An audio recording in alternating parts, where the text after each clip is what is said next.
What is up, everybody? It's Cody with Blood Money MMA Bets, and I'm here with my boy and co-host JohnnyKpicks and our two special guests for UFC 297, Mr. Plus Money and the Parlay MMA. What's up, everybody? How you guys doing tonight?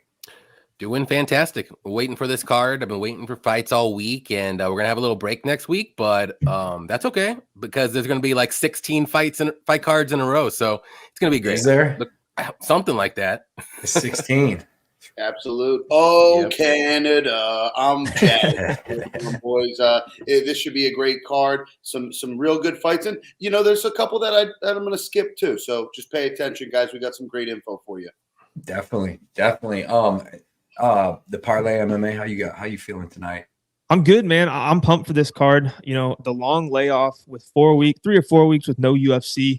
We're right into the second week of the year. We got a pay-per-view. That's where the magic happens. I don't know about you guys, but I see these pay-per-view fights way better than the Apex cards and stuff. So I'm looking forward to it. I think there's a lot of money to be made. I'm sure you guys feel the same way. I can't wait to chat some fights here. Yeah, man. It's gonna be fun, dude. It's a good card. Could be a little better for a pay-per-view, but Dricus and Strickland, it makes it good enough for me. I can't wait to watch that fight, man. It's gonna be good.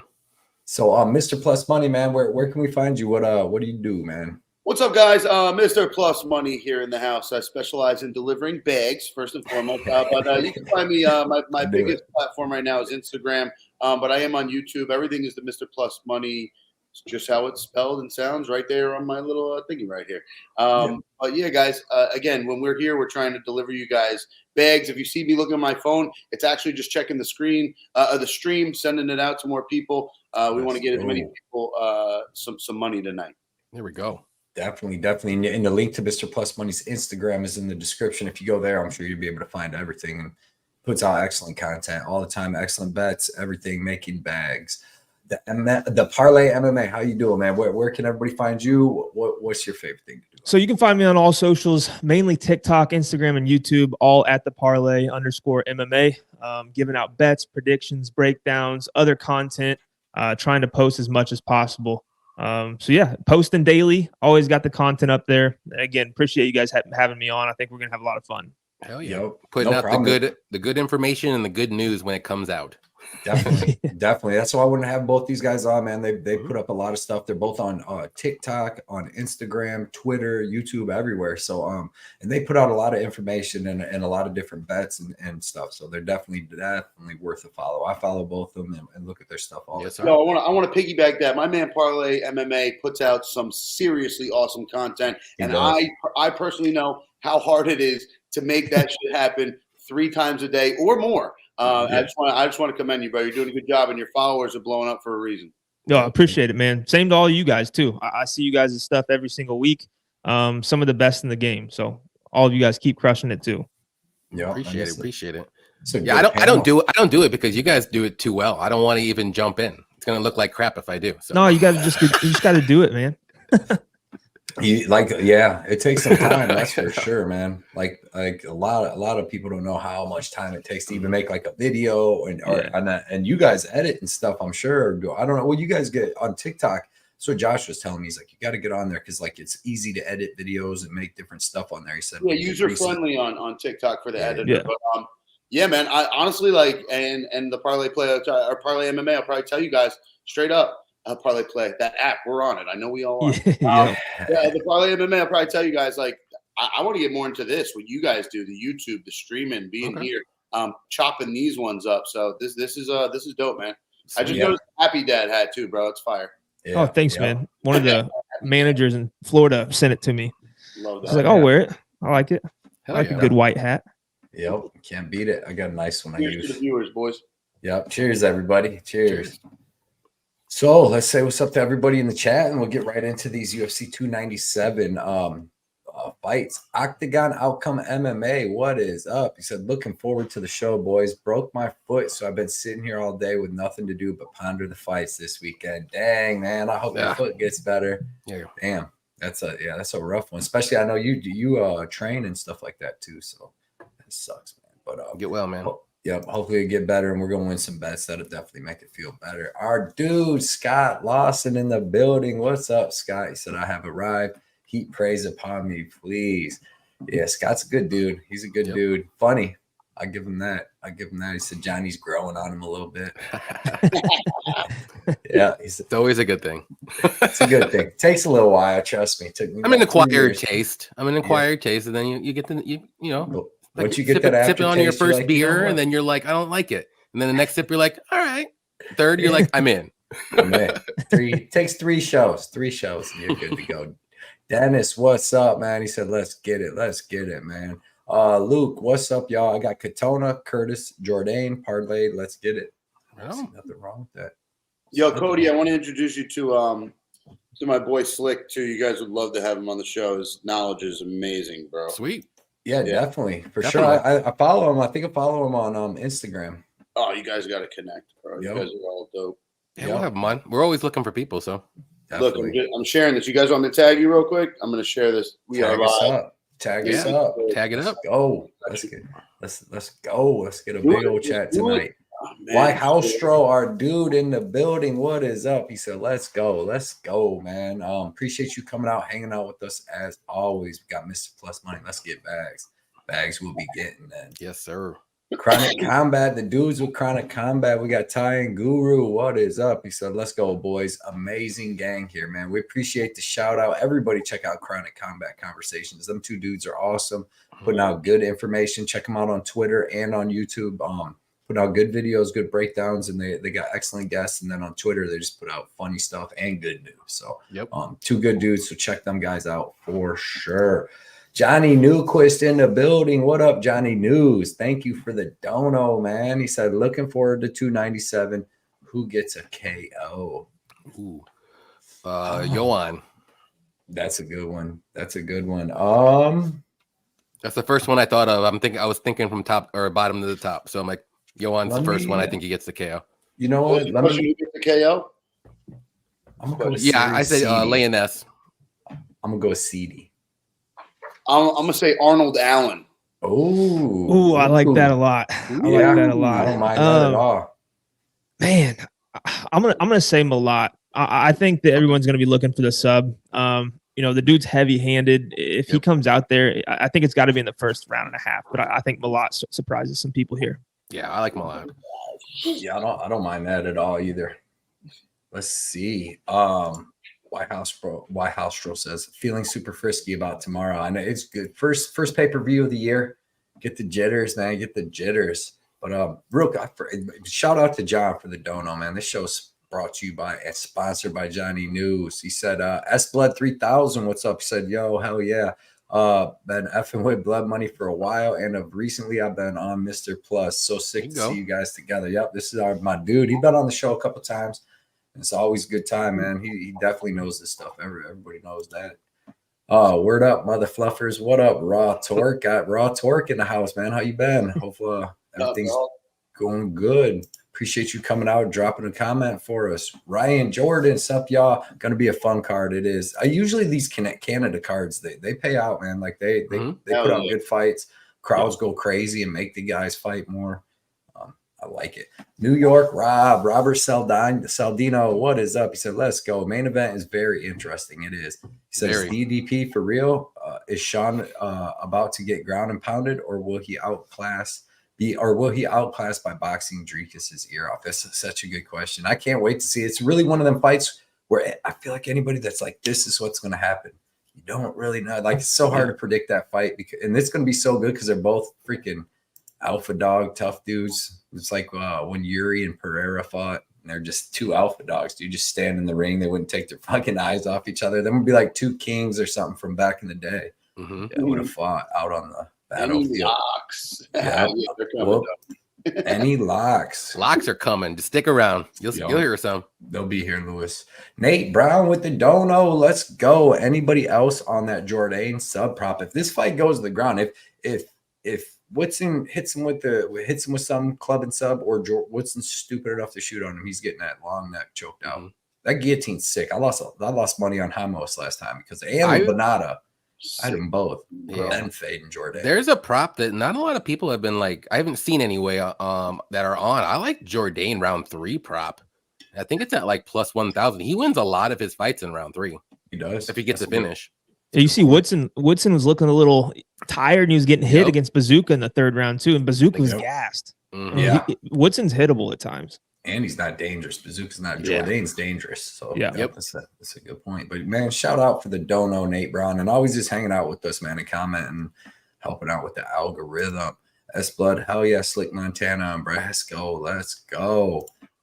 Mackinson, Angerville, let's go. Mr. Plus Money, let's go, man. We got your dudes in the house. Here's our boy MMA Maestro. He's about to be on the show coming up in February. He said the boys are back, excited for a good show and a banger of a card tomorrow.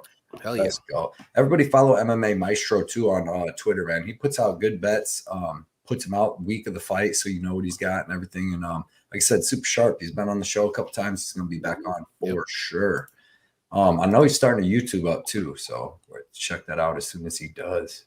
Chronic Combat Conversation says means a lot coming from stand-up gentlemen like yourselves. Keep doing your thing because you're killing it, man. We appreciate that coming from stand-up dudes like you, man. Like I said, one of my favorite shows in the game. Always fun. Can't wait to be on one of them this year. Me and Ty did the 3.5-hour show the other day. Ooh. Marathon. It was what were the marathons back in the day? What were them things? Like where they just did the donation show or whatever. They had a name. Donate. We call in donators. Yeah. But it was just like it was a marathon show, man. That's awesome. Taryn Whipkey. What a weird name. What a weird name. She says, keep up the good work. That's my twin sister right there. What you doing on YouTube? I can see the resemblance in the pictures. Yeah. Yep. I'll appreciate the donation. I'll take it. Gotta come get your niece here sometime soon, man. Give Stephanie a little break. Give you a break. Yeah. No, appreciate it, Trent. I appreciate it. So let's see. And new TCL. T Clark? Is that what that is? I just call him T Clark. Okay, T Clark. And new, he's on Dricus. Possibly. Morty said, let's go, Mr. Plus Money in the house. Yes, he is. Showing up and showing out tonight. Flavio said, what's up, killers? Ready to steal money from the bookies this weekend? Yep. That's what we're going to do. Legal stealing. Sean catches Dricus with the counter. Okay. Ooh. Okay. Definitely caught Izzy with it. Changed that whole fight, man. Punch heard around the world. Ray Torres Jr., what is up, man? He said, what's good, squad? Johnny K tailed your soccer parlay yesterday. Cashed the fuck out of it. I'm joining your Discord. Right on. Speak. I'm also in Cody's Discord. Love y'all. Let's go, Ray. Let's go. Appreciate you, Ray. And Ray, just so you know, I have some soccer bets already for tomorrow morning. So they're already up. I heard Johnny K is good at the soccer bets, man. I don't know why, but I am. It's weird. I'm hearing it. Yeah, man, we appreciate it. And yeah, that's awesome. Nothing better than getting help support the channels and making some money off it. You know what I mean? There ain't nothing better than that. Here's my dude, our dude, Jeff Ursay in the house. He said, snowed in watching the boys. Same. It's been terrible everywhere. I had to drive in a couple inches of snow. What's snow? Right. Yeah, I know you're the only one that probably doesn't have it right now. Oh, man. Lucky. What's it like? What's the weather in Miami right now? I could wear this. 75 and sunny. Don't match shorts every day, broski. I need to get down there. That's my style right there. Flip flop shorts. Adam in the house, a money bag. Let's go. Scott said Cody has a sister. Got to shoot me. Yeah, Trent, I may be old, but I got life insurance. Just said. Yeah, I'm getting old too, man. Shooting your shot. Jeez, coming in hot, man, on a Friday night, man.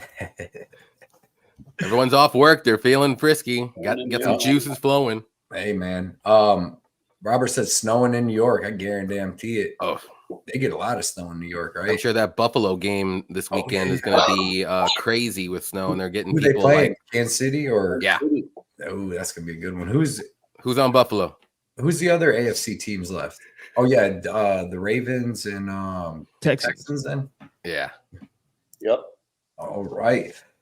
Let's get into this. You guys know my fights are usually in a little bit different order. Not too bad this time, but women's flyweight, Jasmine Devicious versus Priscilla Cachoeira and Mr. Plus Money. I'm gonna let you start this one. Right on it. Well, if there, sorry, go ahead. You're Johnny K, but I kind of want to pass the mic to you. Only I was just seeing. I didn't see that. I was looking down reading. So Johnny K, I'm gonna let you. I looked up. I seen that. here because this isn't my favorite fight. I'm almost pressing the skip button on it, but yeah, I mean, for me, JJ all day, too easy. Line's too wide. Not really touching this one too much, but it will go the distance. I don't think she gets a finish, but I think she gets her hand raised and Ken will be screaming and it'll be a good one. I think it's the second fight of the night so to get it going. But Johnny K, take it away because I have no clue really. I'm really passing on this one. I'm not gonna lie. You're muted. We can't even. Oh God! I know I muted myself just in case if I jumped in. I gotta start muting this guy, my dang self. It's Friday. Juices are flowing. So who you got, Johnny?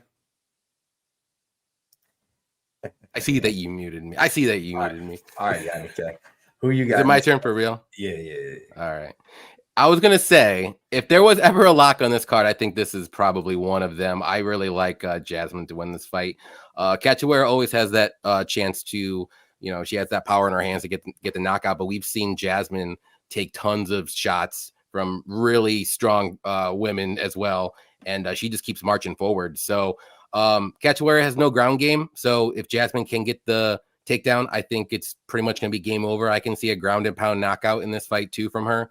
But I'm going to say Jasmine wins by decision, but like I said, I wouldn't be shocked if she gets a ground and pound knockout, maybe after like a round and a half. So Jasmine, I like the money line. I think she's safe for a parlay. I think she gets it done. Okay. All right. The Parlay MMA. Nolan, what you got? Yeah, I agree with you guys. I mean, Priscilla is always live to get the knockout, but to take that play, I think it's got to be against a girl who has been knocked out before, who doesn't have the best chin, but Jasmine hasn't really showed us any signs that she can be put away in this women's division. Her wrestling's good enough here. She was able to beat Miranda Maverick by using the grappling and just kind of putting her up against the cage. And if she's going to do that to Miranda Maverick, I think it's going to be ugly against Priscilla.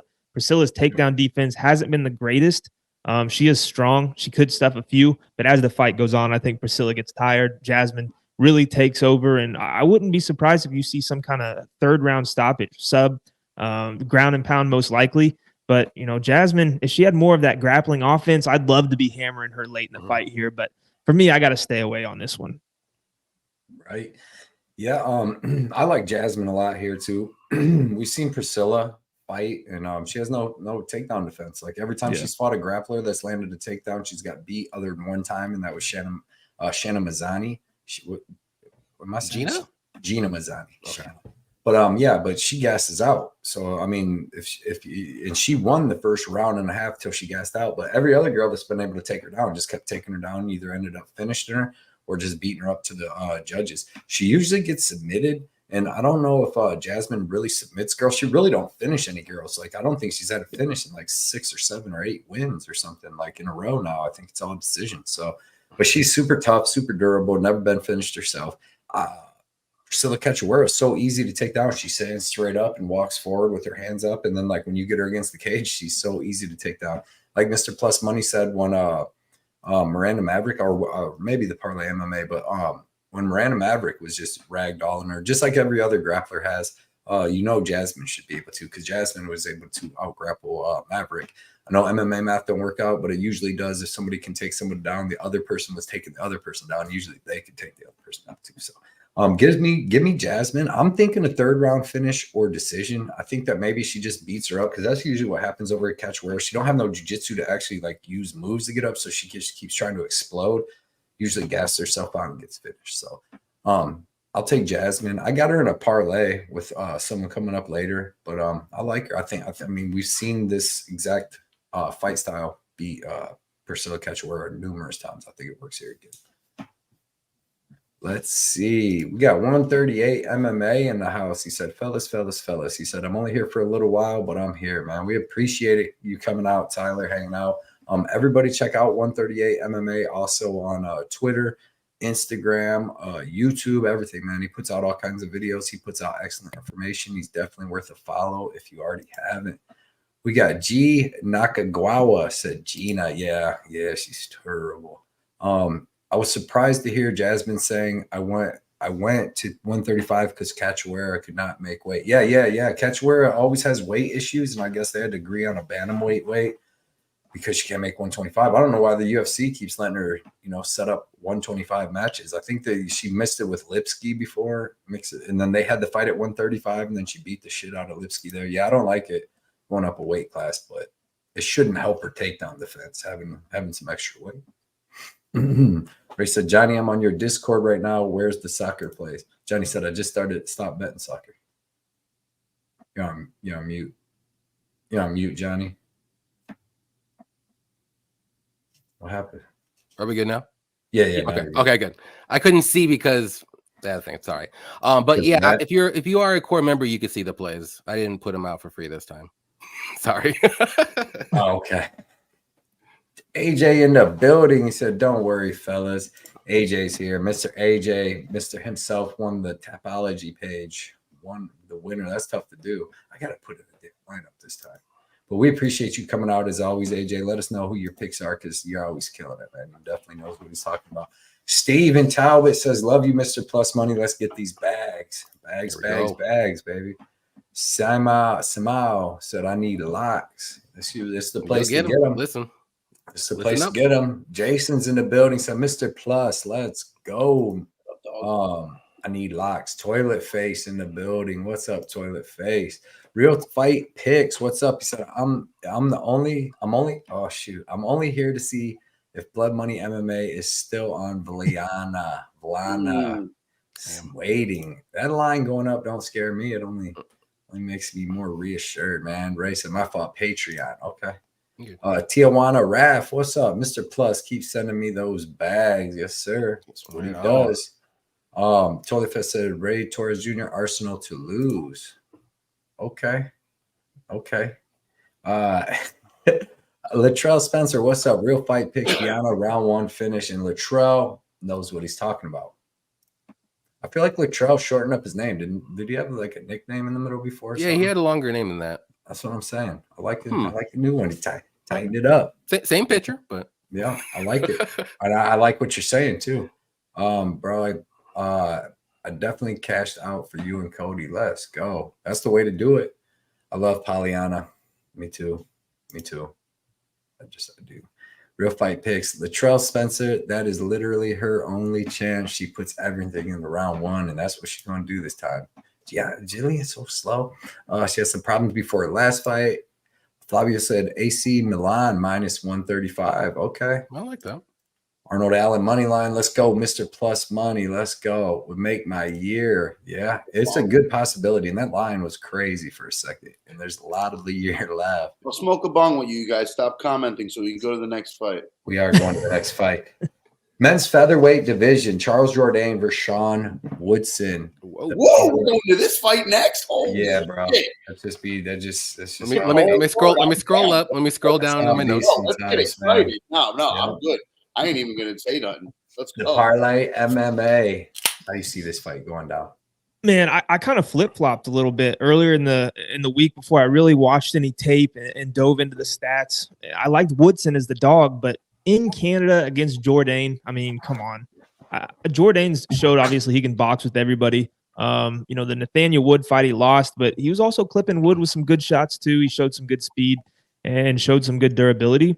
Woodson, that 10-inch reach kind of scares me a little bit, but at the end of the day, I think a sneaky play here would be Jourdain decision plus 400, because if he can just get around and make, if he wins one definitively, can make another one close. You're in Canada. What are the judges going to do here? I could even see him getting a late finish, but yeah, for me, I'm probably going to be playing that Jourdain decision prop at plus 400.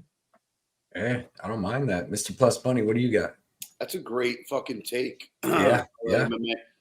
Thanks, man. It's funny you say you're flip-flopping. I'm still flip-flopping. I did a show earlier today, and I gave out – I said I don't have an official bet on this fight yet, but I gave out Woodson. Bro, he's lanky. He's got the length. He's hard to deal with, man, and he's a boxer at heart, right? First and foremost, he's a stand-up boxer. So although last fight we saw him trying to take people down – fuck that. He ain't doing that. I think they stand in the center for a little, and guess what? Jourdain is a warrior. I don't think he's going to look away from that. I think he's going to want to stand and bang, and if they do that, I think it's a bad spot for Jourdain, man. I think Woodson could piece him up. I think he can outpoint him. I do like this fight going to decision no matter which way. But yeah, you're right. If he wins one round convincingly and another round is close, we're in Canada. That's why I'm flip-flopping, going back and forth, because I see this as decision all day. I know Jourdain has that really, really strong guillotine. He can one-arm it, and you're saying, oh, he's got the thin neck and this and that. I'm telling you right now, Woodson is a durable guy, and I really think he could stand his ground. And again, he's like a weird fighter to deal with, man. He's like daddy long legs. Like, it's weird. Gumby. For sure. It's hard for me to pick. But if I am going to pick, I might sprinkle Woodson by decision and Jourdain by decision for an equal unit, and they're both good plus money where you can get a good return if either one hits. I like that. Yeah, I don't mind it. Yanni, who do you got, brother? Yeah, very good fight, and I do like Jourdain as a fighter. I know everybody probably does, but I think this is going to be a tough fight for him, and it's just because of the reach and just the style that Woodson is. He's very tough to take down. He's going to have like a 4 or 5 inch reach or height advantage as well, with like a 9-inch reach advantage. He's a good boxer, good striker, and he can stuff takedowns. And so Jourdain's a very good grappler. He's got that good guillotine, and he is a dangerous striker, but he's known to be a little bit of a slow starter. And Woodson kind of starts out pretty good, and then he kind of slows down as the fight goes on. So to me, this fight, it depends on who wins round 2. And who's going to come out there, because I can see Woodson winning round 1, giving Jourdain some problems. And then if Jourdain can figure out the puzzle, if you want to say, I think he can win that way, but I don't know if he does. So I do think this fight goes to decision. I like the overs in this fight too, but I'm just going to go with Woodson to win by like probably a split decision. It's going to be freaking close. And the line should be closer than it is. And I don't want to say that's swaying my pick, but I really like the plus money on Woodson because I think this is closer to a 50-50 fight.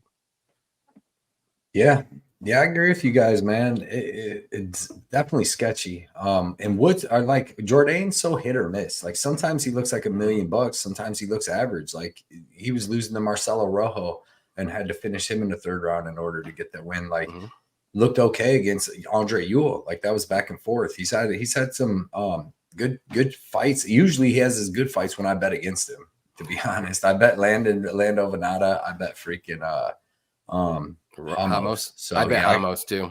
Yeah, and that guillotine was sick. So, but the striking is going to be good. Like you guys said, Sean Woodson's like a daddy long legs. I don't really see this fight getting to the ground really. Like Jourdain has like 1 takedown ever, and Sean Woodson, he might have 1 or 2. So I see this fight staying standing, and from there I'm gonna take Jourdain to land the bigger shots. You know what I mean? But it's gonna be a good fight. I see it going to decision, and I'm with you guys. Like Woodson could definitely win a round. So I don't know. I just stayed away from this fight, but I'm gonna take Jourdain to get like a 3rd round or decision. I see it going decision. I like the over in this fight because like Woodson ain't finishing Jourdain, that's for sure. And I don't like the only thing that shows you that maybe Jourdain can finish Woodson is how like what Sadania did, but that's the only time we're really seeing Woodson get rocked. So give me Charles Jourdain, give me him by decision, and I like what you guys are saying. I believe the MMA parlay said it was plus 400 for a decision. Yeah, that's a good bet. So great bet. A great bet. Both of them, same units. Yep. I like it. Wow. Yep. Nolan disappeared. Yeah, he'll probably be back, I'm sure. Shout out to our boy Jaden Pineda in the building. He said, keep going back and forth on both. I just wanted to say that was amazing analysis, Johnny. Well, thank you. I appreciate that. That was a good breakdown. That was excellent. But everybody check out Jaden Pineda's page on Instagram, man. It's an excellent page. Go check out his story and his journey, man. So he's a good dude. He's always in here. He's everywhere. He's always supporting everywhere. I see him all over Instagram supporting people's stuff all the time. So check out his page. It's worth it. It's worth to take a second out of your day to do that. Charles versus Stretch. Yep. Solar Warden is in the house. Solar. Man. You can follow him on Twitter too. Just type in Solar Warden. But Daddy is here, Finch Fookers. He said, best of luck with your bets, gents. Best of luck with your bets too. Good luck with your bets, bro. Yep, he keeps the cocky dudes in check on Twitter and everywhere. And he's our boy because we keep it real, we keep it regular and real around here. Yes, sir. But man, we appreciate you coming out, helping the algorithm, showing out, giving us a little time tonight. Morty said Woodson by decision. That's got to pay good. What's the line on that? Which one was it? Woodson by decision. Because if Jourdain by decision plus 400, Woodson's got to be like plus 800, right? It's not as so. Jourdain by decision is actually plus 200. Woodson's plus 275, unless things changed recently. Okay. So y'all see the shift? We did that shit on purpose. My internet connection. Yep. With all this snow and like we're getting a ton of ice right now too. Yeah. I've been having trouble with my Wi-Fi and everything. So if it cuts out again, I'll try to be back. But everything looks good right now. That's what happened here. Starting to ice at like 6 o'clock after You put the ice in the drink and then it gets cold. A little salt in there. You might have to put extra ice because it does melt quick for you. You guys know what palm trees are? I wish. I see it. I'm seeing. I got pine trees. I'm sorry, my whole family's from Jersey, so I crush them with winter jokes all the Once you move to the warm like that, you got to, man. But then in the summer, it's so damn hot. But you got the beach right there. It's probably not though, because you got the beach right there.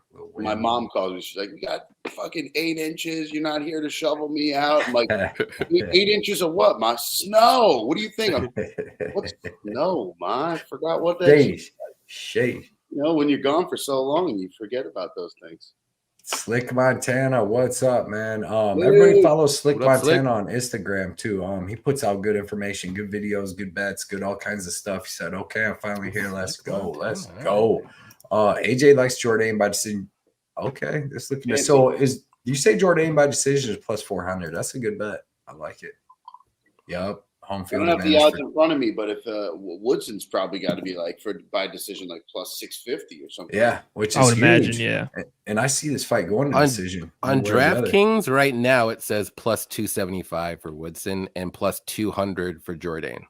UFC break. Got a line shop that, man. So so I don't know if that just moved or whatever, but lines be moving. UFC breakdown. Jourdain sub is 1,000,000 times better than ever taking Woodson's money line. Shout out to UFC breakdown too. Yeah. Has he? Yeah. Guillotine. Club and sub even. What's that? Jake, let me check that out. Plus 3.5 on DK, minus 105. I could see him shade. Plus 3,000?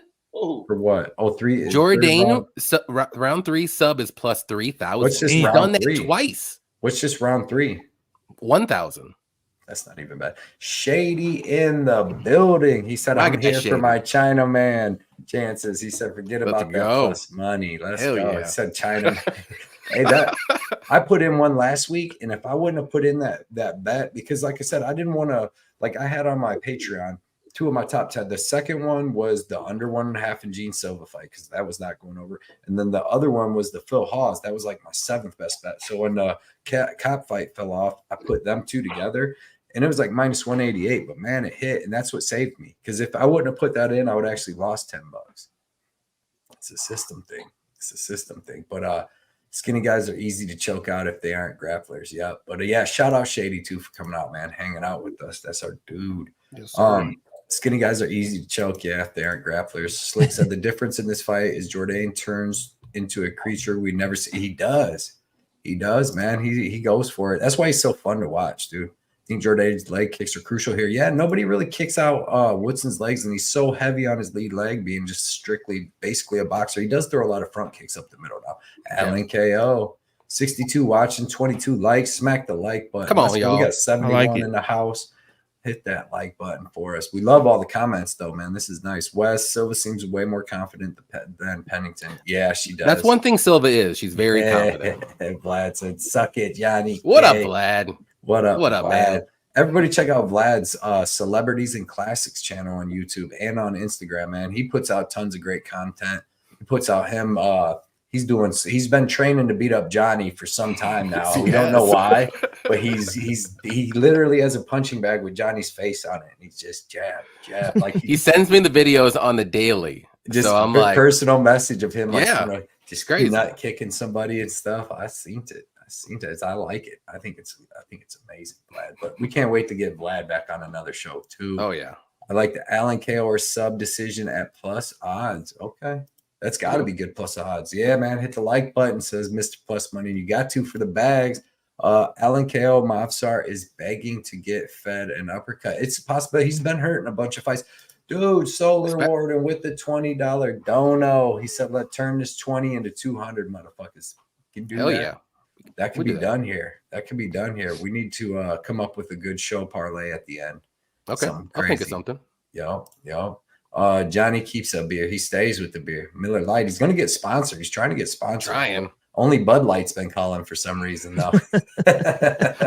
Honestly, if they would call, I'd probably accept. Definitely would. Just pour in Miller Lite. Just pour in Miller Lite. Just have the can right here. It's like you can hear it tink tink tink. Yeah. It'd be like tink tink. I don't think it makes this. Left my ass off, lad. Let's go. Yeah, I can't wait to see that fight, man. We gotta ride with Jordan here. And the money liner, what is up, man? He said, my people. What's up? Definitely. The party has started, man. Appreciate you coming out. Next fight, Sean Strickland versus not that bad. Not that bad in order. Johan Lioness versus Sam Patterson, men's welterweight. We're going to let Johnny K start this. Are you sure it's me? Okay. Yeah, you moved, but it's still you. All right. Nope. That's fine. Yeah, I'm going to go with Johan here to get this one done. I think Patterson's moving up to welterweight here. He's usually at lightweight. I know he's a bigger, longer guy, but Lioness is going to be stronger. He's got the KO power in his hands, and I just don't trust Patterson's striking defense. He doesn't move his head. He's very stiff when he strikes, but he does have a pretty nasty guillotines. That's one thing I'm a little bit worried about. But other than that, I think Johan wins this one pretty easily. I like the money line. I like the inside the distance. I like the KO prop for him as well. I don't see this fight going over, the 1.5 might be a little risky, but I like the under 2.5 in the parlay too. I see violence in this fight. I think Johan gets this one done by KO. Yeah, man. Yeah. Mr. Plus Money, how do you see this one going down? I'm backing my dude Johnny. I really don't. I'm gonna probably skip this one. It's not one that I'm gonna bet too much on. But I do like Johan. I do like Johan after the last fight with Sam Patterson and Ashmuz. Dude's like 5'8", 5'9", crushed him. I know it's a different division. I get it. Man, my nickname for Sam Patterson is the Green Bean. This dude is just lanky and skinny, and yes, he's moving up to 170. I think he's going to look exactly the same. Mm-hmm. He looked sucked in before. Like he looked like he was in the wrong division before. So we'll see if he can bang 170. I highly doubt it. I think this is a guy that you're not going to see that much longer in the UFC or in MMA at this level, in my opinion. I think he gets knocked out. This is a good bounce back spot for Johan. Yeah, man. I'll ride with you, Johnny K. What's he, minus 150? I'd lay the juice and take the money line. I don't know he's going to win. Probably be knockout, but you never know. Right. The Parlay MMA. What you got on this one, brother? I'm probably going to be on an island here. Not necessarily against you guys, because I'm not very confident in either side here. But the thing I look with Johan is in the UFC, he's 1-2. He's not really fighting good competition besides Mike Malott. And he really should be 0-3 because he loses to Darian Weeks. But Darian Weeks kind of outlanded him, got the takedowns. And Johan just had a few moments where he hit the chin and kind of wobbled him. I think Johan only landed 23 significant strikes in that fight. And, in the losses, he seems to gas out. And that's the one thing that scares me. Like, if he can't find the first round knockout, I think Patterson does have good cardio. And I think if he keeps spamming the body kicks and ripping the body with the punches, I think late in the fight, Patterson could find some kind of sneaky sub. But other than that, if this thing ends under 1.5 rounds, I think it's Johan all day long. I mean, he does have the power. Moving up to 170 for Patterson, I think it's better for him. Maybe the chin's a little better. He is 6'3", was at 155, so 170, maybe that's a better home for him. Not like real impressed with his power or anything. I think he has decent subs, but I think the cardio is going to be the big difference maker if this thing gets past the first round. Yeah. I agree with you guys. I like Lioness here, man. Just like everything points to him. He's got fast hands. He's got power in both hands. He can knock you out with both of them. And like Sam Patterson, I don't think it was really like the weight cut at 155 that got him so much as he doesn't have any striking defense. Yeah. Like he has like the tall man where he's just coming forward and then he's swinging. just like he did with Ashmuth, threw that naked leg kick and then just got punched in the head. Like he's more worried about striking with his more pitter patter than actually defense, man. And he fought a lot of little guys. Like he was way bigger than everybody he fought.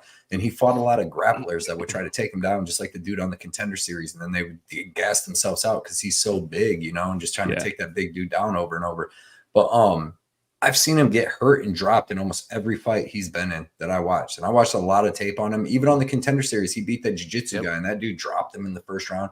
You've seen Ashmuth chin him. Another dude chinned him early.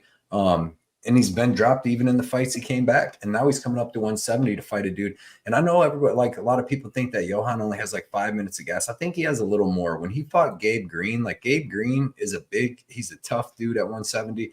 And he gets a lot of forward pressure. You know what I mean? So he's constantly coming forward. And when Johan Lioness dropped him, which the shot that he hit Gabe Green with in the second round, that was about 2 minutes into the second round, put Gabe Green face down, dude. And when he hit the ground, he woke up because I had a big bet on Gabe Green in that fight. Remember, you had Lioness, Johnny K. I remember because you was high on him. I'm like, Gabe Green's a cardio machine, but Gabe Green is durable. That's why I picked him. I'm like, he'll be able to take the big shots. He used to be till he fought Brian Battle. But yeah, man. I mean, he put Gabe Green down with that shot in the second round, and Gabe Green was out, dude. Hit the ground and woke back up. I don't think and that was in the second. So he was hitting him with some big shots in the first two, and I don't think Sam Patterson's even going to be able to take that one shot in the second. So, yeah, man, I got Johan Lioness here. He's actually got quick hands. He's got good boxing. He's got good grappling himself. Like if anybody's taking anybody down, especially early in the first round and a half, it's going to be Johan. I don't see why he would wrestle here. I think he should just try to beat up this kid. Like literally come at him and hit him with a big shot and put him out. And he does have good, fast hands. Like I was looking for that to make sure that he's going to be able to hit this kid. And he's going to be able to hit the shot on the Contender Series with the left hook that he hit Justin Burleson with his front weak hand, put him out, and that will put Patterson out too. So, but let's see. The money liner both coming on. Yeah, Patterson took a bad KO. He's been KO bad twice, where Johan he more of like got beat up by Gabe Green and finally finished, and then he just got choked out by Malott. But what's Malott doing to Sam Patterson? You know, Jaden said, let's go, Johan. Let's go. Mark said some good info. Thanks, Mark. Everybody up here, Mr. Plus Money, the Parlay MMA, Johnny K putting out the good stuff. Johan will always gas out. I think, the thing, I think he can come out here slow because I think he can just wait for Patterson to make a mistake and then punch him in the face hard. You know what I mean? I don't think he has to come out here just throwing crazy and going nuts, try to just let that dude work and then punch him in the face hard. Yeah, that's not Sam's game, is to go out there like Gabe Green. He's not going to push forward. He's not as durable even to do that too. So it might be a boring kickboxing fight in the middle of the ring, kind of just they're kind of like waiting for a counter, and who has the better counter with the more power. Man was in the. It's also a good one to skip. I'm not gonna lie. Yeah, that man. I got Johan. I bet him at minus 125. But I skipped 3 weeks. I'm not skipping any. Tomorrow. The last time we seen Sam Patterson, he was fighting Mark Goddard in the further. Bro, he was knocked out in the shadow realms, and he fought Mark Goddard for like a minute 30. Bro, that's how messed up he was. Let's see. Yeah, under 1.5 money liner when fighters get knocked out. Sometimes they have some PTSD. Yeah, He got knocked out bad. Many Peterson backers. I'm not sure why. I haven't seen anything from him. Me neither. I seen him get beat up and come back. He is good at that. We'll give you guys the cardio and stuff. Sure, Kiwi Brew in the house. What is up, man? I hope it's nice. It's summertime in Australia, so they're living good right now. There ain't no ice and snow there. But shout out Kiwi Brew, man. We appreciate you as always. I'm one of the best in the community. Tenere, I'm worried about my Johan bet. Honestly, don't be. Nah, you're good. Mr. Plus Money with the super sticker dono. Bags. What? Bags. Appreciate you. Look at that. Look at that. You are too good. You are too kind. Bags. That means we got to jump right to the next fight. Yeah. Next fight. I love how you guys appreciate the viewers so much that you read them all. And hell yeah. Not everyone does that shit. So I remember that you guys always take care of everybody like that. It's so cool. Yeah, it takes a while. We've been getting a lot more. We got 87 in here. But run it up. Share this shit, guys. Let's go. Men's, this one's a good one, dude. Men's flyweight, Malcolm Gordon and Jimmy Flick. Johnny. So, Mr. Plus Money, you start this one. Did you just say this is a good one? This is the first It's fight. going to be an action fight. It's a good first fight. It's a This good is first the fight. first fight of the It's night. an Yeah, action well, fight. it's definitely probably not going to the distance. I thought it was earlier, but no, I watched some tape, and no, neither of these guys can make it past the 2.5 rounds. No shot. I don't like this fight at all. It's one where if you're late to turning on the UFC and the prelims are free, it's good that you missed this one. So I don't love this fight. Jimmy Flick, man, pillow hands. Dude can knock out my fucking 12-year-old daughter. It's a problem, man. She does MMA, by the way. It's a problem. I think Gordon, home country, he's obviously a stronger guy. This should be an easy spot for him, but who fucking knows? His IQ is so low. It's like he could easily get subbed by Jimmy Flick. So I don't like this fight at all. I just think that there will be a finish. That's all I got. Yeah, I like it. I don't mind that at all. Johnny, what do you got on this one? Yeah, I agree with that. I do think there was going to be a finish. Both these guys are kill or be killed. They've only been to decision, let's see, 6 times in their career. Both guys have been either finished or have got to finish in the first round 21 times combined. I think there's going to be a finish under 1.5, definitely under 2.5. And I'm going to go with Gordon because I do think he can get a knockout here, but I just don't trust his chin enough to bet his money line. So I'd rather just go with the unders here. I think there's going to be a finish. Flick is going to be alive for a submission in the first round. Like, he's got 1 round to get a submission. If he doesn't get it, he's going to get finished early in the second round. So love the unders here. That's what I'm going with. But I'm going with Gordon to win. That's my pick, though. Got you. The Parlay MMA. What you got, brother? Yeah, I like Gordon to win as well. Not betting the money line. I almost took him when he was closer to even money, and I wish I would have now because now he's like minus 210. Which is weird. But I'm the same way as you guys. I think this one ends inside the distance. I actually have the under 1.5 on my betting card this week. There we go. Just because, like you said, Johnny, they're kill or be killed. Both guys are finished all the time. I think it happens early. It won't surprise me if it's with the first punch that's thrown, somebody goes out. And if not, I don't see how Flick doesn't get himself into a position to look for submissions at least. I just think this thing ends pretty soon, really soon. Yeah. Yeah, I agree. I think this was a perfect money-making spot. I got Malcolm Gordon at minus 115. I bet 3.45 units to win 3. And it's a good line. Yeah. Jimmy Flick's not good, man, and he doesn't belong in the UFC. Immediately, right? Obviously, you took it. Yeah. I mean, it moved a little bit after that. I got Lioness at minus 125 because I mean, it obviously makes a difference on when you get, especially like. I mean, I don't even ever bring up with my Patreon, like when I post my bets there early, anybody that's watching or anybody that's part of it can tell you, like, we kill line movement. Like, that's the major thing, getting him at minus 115, he's minus 220 now. So so our $345 bet is making a $300 bet where now you got to bet 660 to win the same 300. And that's the difference. Like, when you can beat it that early on having to bet a money line and then having to parlay him. So there's a whole bunch of things to it. But Jimmy Flick, man, like, he wasn't good. He got lucky with the Cody Durden flying triangle. That's not, he's not out here flying triangle and people his whole career or nothing. It was nice. That would happen 5 out of 100 times, maybe. Cody Durden was beating the crap out of him before that happened. But he wasn't, I don't think he was fully UFC quality before that. He's kill or be killed. He comes out in the first round, gives all he's got. If that don't work, he's getting finished in the second round. All of his finished losses are second and third round. He's got one in the first, Charles Johnson, his first fight back. But then when he took his retirement and came back, he's even way worse now. Like, he hasn't had one moment in any of these fights that he's been back. And granted, he's fought decent guys like Charles Johnson and Acosta. But, like, you should at least have one moment, like maybe get him down and get like 30 seconds of top control. And, like, especially Charles Johnson. Everybody takes Charles Johnson down, gets a little top control. He couldn't even do it. Charles Johnson took him down and beat the shit out of him and then finished him. But I just don't.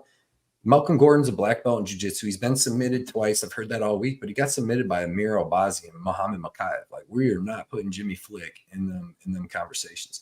So Flick retired for his 2 years, came back, has looked horrible. Doesn't look like he's supposed to be in the UFC. I don't think he's UFC caliber. Malcolm Gordon at least has 2 wins, legit wins in the UFC. Yeah.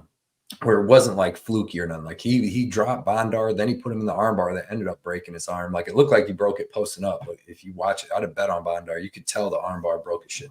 But I just think that like, and he showed good wrestling against Mikhaev, like had moments in that fight and went all the way into the third round before he got finished. And like, he even at one point picked Mikhaev up and suplexed him. Like if he can do that to Mikhaev, Jimmy Flick is never in his life suplexing Muhammad Mikhaev anywhere. You know what I mean? So Malcolm Gordon's way better in the striking. Best thing is Malcolm Gordon, we know, chinny, right?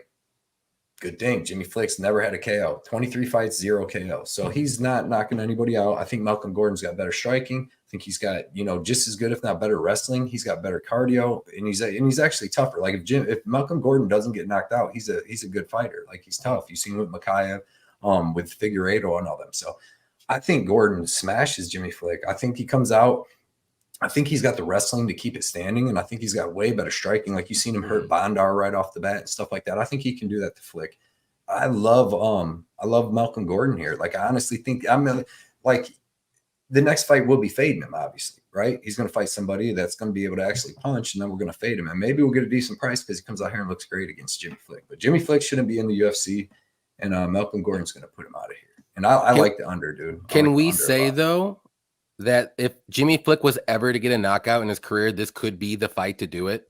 No. And you just, me, Cody, I'm going to hammer Gordon now, bro. That you're taking. I mean, he's been knocked out 5 times, bro. I get it. That's yeah. But Jimmy Flick can't punch, and like I know, but like, he can get a crazy wild overhand and it's land, and it's done. You don't know. He's getting knocked out by like Sumadarji, and that dude cracks. I'm just saying there is a small chance. No, I don't want to put any bad juju on anyone's bets. Bro, but if there was a chance for Jimmy Flick to get a knockout in his career, this is the time to do it. No, Jimmy Flick's hardest overhand right couldn't knock out. No, I don't think so. It's not happening, Johnny. It's not happening. Eric Smash said bong rip inbound. Let's go. Bong rip inbound. Yep, that was SK said Anthony says stat. Yep. SK just tuned in, seeing a guy smoke a bong, thinking to myself, is this the right channel? Yeah. SK's like, wait a minute. Sorry guys. I listen. Cody approved it prior to the show. I asked him if I could be doing that. And he said, no difference in that and then or taking a drink. To me, that's how I feel.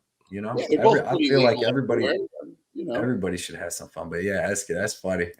He said, "Wait a minute, you're looking at Chronic Combat's channel or no?" That ball's putting 300 on Gordon's chin. Yeah. Well, against a guy with 0 knockouts, man, that's when you grab them balls, bro. You get up to the casino and you put that ticket in. You let him know. That's the unit for Mr. Cody. He does it every week. Yeah. Loving all this info. Got my pad and paper out. Let's go, man. This is a great show. I'm telling you right now. This is one of my favorite shows we've done in a long time. Shady, half of the battle is beating the steam. That's the biggest one. You am kind of worried about my bet on the Black American Shannon. English? He's a Canadian, the Black Canadian Shannon Ross. True. Yeah. Oh, that was Canadian. I didn't know. Yeah, true that though, Kiwi Brew. I didn't think of that. Fair enough. I didn't think about that either. Don't you put that on him, man. Don't you put that on Gordon. I got Commissioner Gordon minus 125 from the Patreon. That's killer number right there. I mean, that's a killer number. Minus 200 seems crazy, but dude, like I think that sometimes you find a fight where this dude can't win. Oh, it's crazy. It's crazy. Malcolm Gordon's low level, but biggest in the genre. Exactly, Tanner. See, Tanner Ray, man, coming in with just fire. That's the facts, man. I feel like we put out one of the best channels and interactive. Other people don't be interactive. Denzel Merritt says Jimmy Flick wouldn't bust a grape if he stayed. That facts, Denzel. See, Denzel knows what's up. Chinaman's fight, chance fight. I hope not. I think Scott, you got jokes tonight. Oh, dude, let me see. Yeah, here I'm gonna go. I got a couple. It is though. It's me. It's my drinking. That's why we're not sponsored or anything. Tanner's probably because of Johnny's drinking Miller Lite. I mean, we're not getting anywhere closer with me. You gotta Sorry, Cody. Switch to Bud Light. Maybe UFC will come. If you switch to Bud Light, ESPN, maybe and UFC, and maybe come. You might get a couple offers out here. Rip those bongs, gents. Yep, I'm about to smoke in a second. Damn right it is. Gee, what is up? I I'm just trying to get. I'll be honest with you guys. I'm trying to get Hefty or Ziploc or Glad products or one of them to notice me. That's it. Just notice me. I follow all of them. I love Hefty. I buy the product. It's great. Oh, yeah. I will sponsor it. I saw you followed Ziploc. Why do you follow Ziploc? I was like, because we both deliver bags. Like bags. Like, dude, yeah, because then you use them. That's why I'm about to take my business to South Beach to fucking DraftKings from Caesars. You know what I mean? And tell them to start giving me some money. Like, dude, every post I Hard make Rock on Twitter down here, but yeah, I know what you mean. Yeah. They do got they got gambling down there, sports books and everything. Hard Rock only, bro. No FanDuel, no DraftKings. Oh, shit, they got the lockdown. It's coming though. It'll get there. You think so? Maybe a year or two. It's locked up right now, though. Locked up. Here's our dude real quick. Saba, what's up, gang? So just came home from a late shift at work and seeing my boys on a live show. Good thing to end the fucking day. Let's go. Nearly 2 a.m. Let's go, Saba. Especially after a hard day at work, man. Get some sleep. Let's go Arsenal this morning. Coming up. Let's go. Snerius in the house. So this is a great bounce back spot for Gordon, like the best you could ask for. Yeah. And then we'll make money off him next time. But you got, because I've seen people on Twitter and stuff be like, friends don't let friends bet Malcolm Gordon or this or that. But it's like, bro, friends don't let that. Who said that? Listen, friends don't let friends not make money. Cody, who said that's that? what I say. Fred, like if you I agree with that, Cody. Listen, this is the opening fight, guys. The opening fight in Canada. Gordon's Canadian. It's the opening fight. Like, I'm worried about this. It's I'm worried about this. You're worried. Yeah. All right, next I'm joking, fight. Cody, I'm joking. Don't you do that to me, Johnny. I'm not putting any bad juju on you. Out those pillow flicks. Charlie's a walking jinx on my damn bets, man. Oh God, that's not. Well, at least he didn't parlay Gordon. Let's put it that way. Charlie. Out. Exactly. So that's where we draw the line. So line's got to be drawn. All right. Next fight is in the men's bantamweight division, basically featherweight. Series CD versus Fat Ramon Tavares. The Parlay MMA. I'm gonna let you start this one off. Oh, I like this fight. First, I gotta drop a bad news bomb. But are any of you guys dads? Yeah, dad. You, dad. I got a 1-year-old and a 3.5-year-old, and duty's about to call because my wife put the 1-year-old down and he's waking up and she's running errands. So I might have to dip for a second. Okay, that's all right. Either way, I like this fight. So this would be a good one to end on for a bit. And I'm gonna try to make it back for the last couple. But I mean, I don't know the first fight between the two on the Contender Series. Tavares shows obviously he's a good striker. You can see it in all of his previous fights on the regional scene. He's got power. He's aggressive, but City's just all around the better fighter in my opinion. I think he's going to be tougher. The dude has had his back taken in fights, and you think he's about to get finished, and somehow this dude just gets out of it, reverses position, is getting his own finish. So I think anywhere this fight goes, he's just got a better fight IQ. He's going to be slicker on the feet. He's not going to make mistakes where he's going to rush in and get clipped by Tavares, in my opinion. And as the fight goes on, I think his cardio is better as well. I don't think this goes the same way as the first fight. I think if City wins this by finish, I think it's later in the fight, second, third round. But I do think he gets it done. I think Tavares is a fun guy, but I don't think he's necessarily well-rounded enough for the UFC level right now. Doesn't mean he can't get there, but I think this is a series City all day. Excellent breakdown, man. Excellent. Johnny, what you got, brother? Yeah, I'm on the same page here. I wasn't like super confident when I first did my breakdown videos. I still picked him though, because I do think he is the better overall MMA fighter. But me and Cody did the breakdowns on Tuesday. Everybody convinced me a little bit more. The weigh-ins just happened today. That's convincing me even more now. So I'm probably going to end up, I have one more bet to play this week. I'm going to have him in a parlay, probably a Chinaman's parlay. And I'm gonna play him with someone or something. I don't know what yet, but I do think he gets a late finish as well. I think it's gonna be maybe a knockout or maybe like a club and sub, like early third round. I just don't think Tavares' gas is gonna be there, especially after this weight miss. And he's just a boxer that with good power in his hands. And CD can mix in the takedowns. He's got slick striking himself. He's durable. He's got good cardio. Like this is almost a one-sided affair now. Everything points to CD. And he's still only minus 180. So that's crazy to me. So I like him a lot to win this one. Yeah, man, I'm with you guys.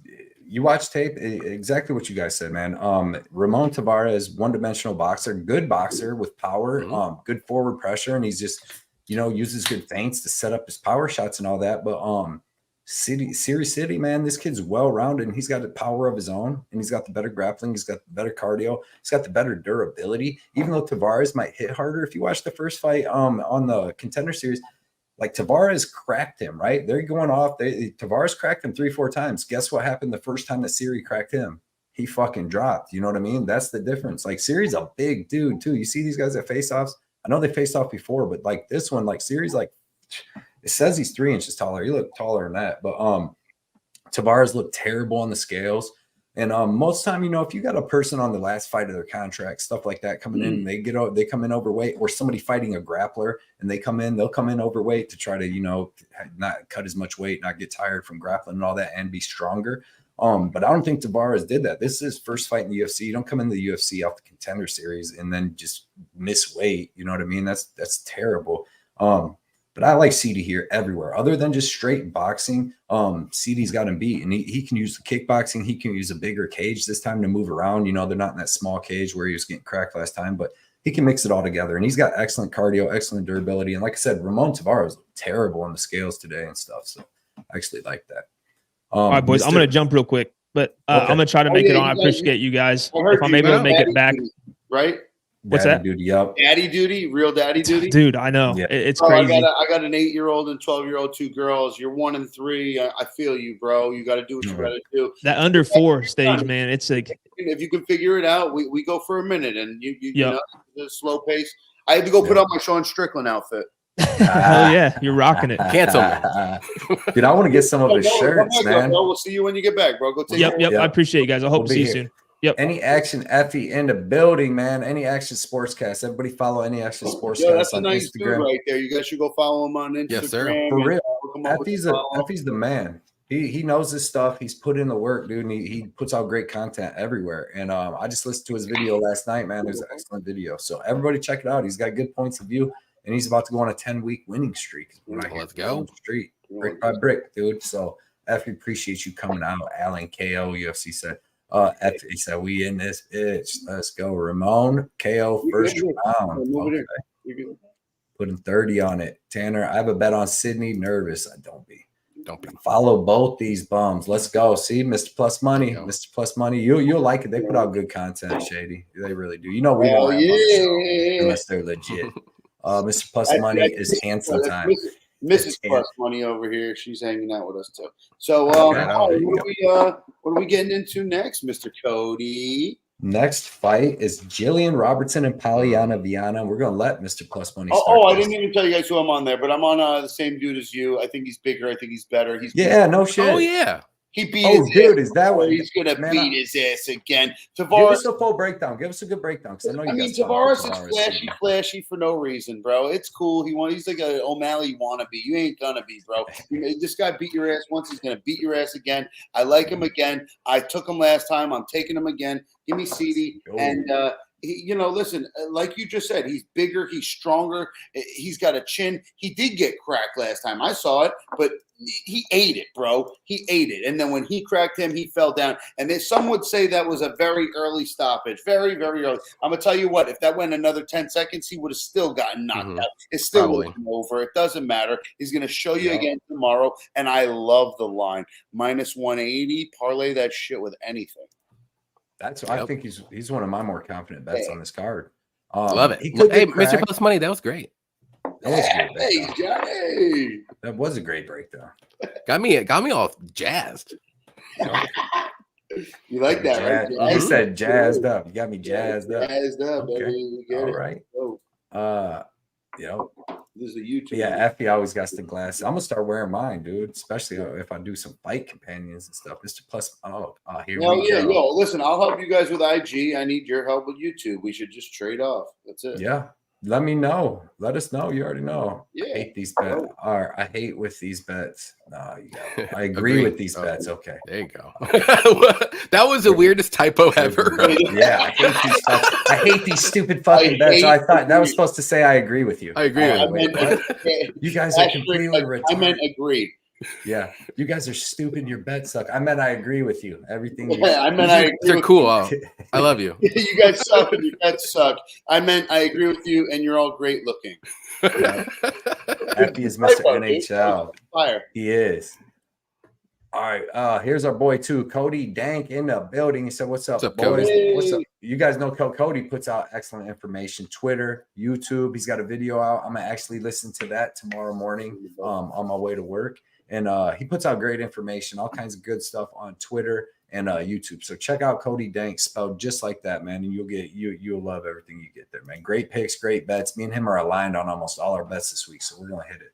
Nice. A lot of money. Nice. Let's rob these bookies. We're just going to take it. Walk in broad daylight and take it. Woodson all day. Okay. All right. Let's go to Jillian Robertson versus Polyana Viana. Johnny, you can start this one. I will say first off, this line is ridiculous. This is closer to a 50-50 fight too. If you're going to tell me straight up to my face that you're going to take Jillian Robertson at minus 300, even minus 200, and you're going to feel confident in that, shame on you.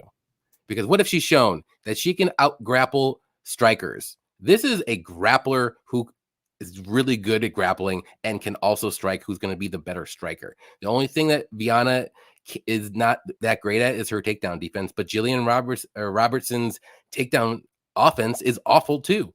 So she's going to be the slower fighter here too. She gets hit a lot on the feet.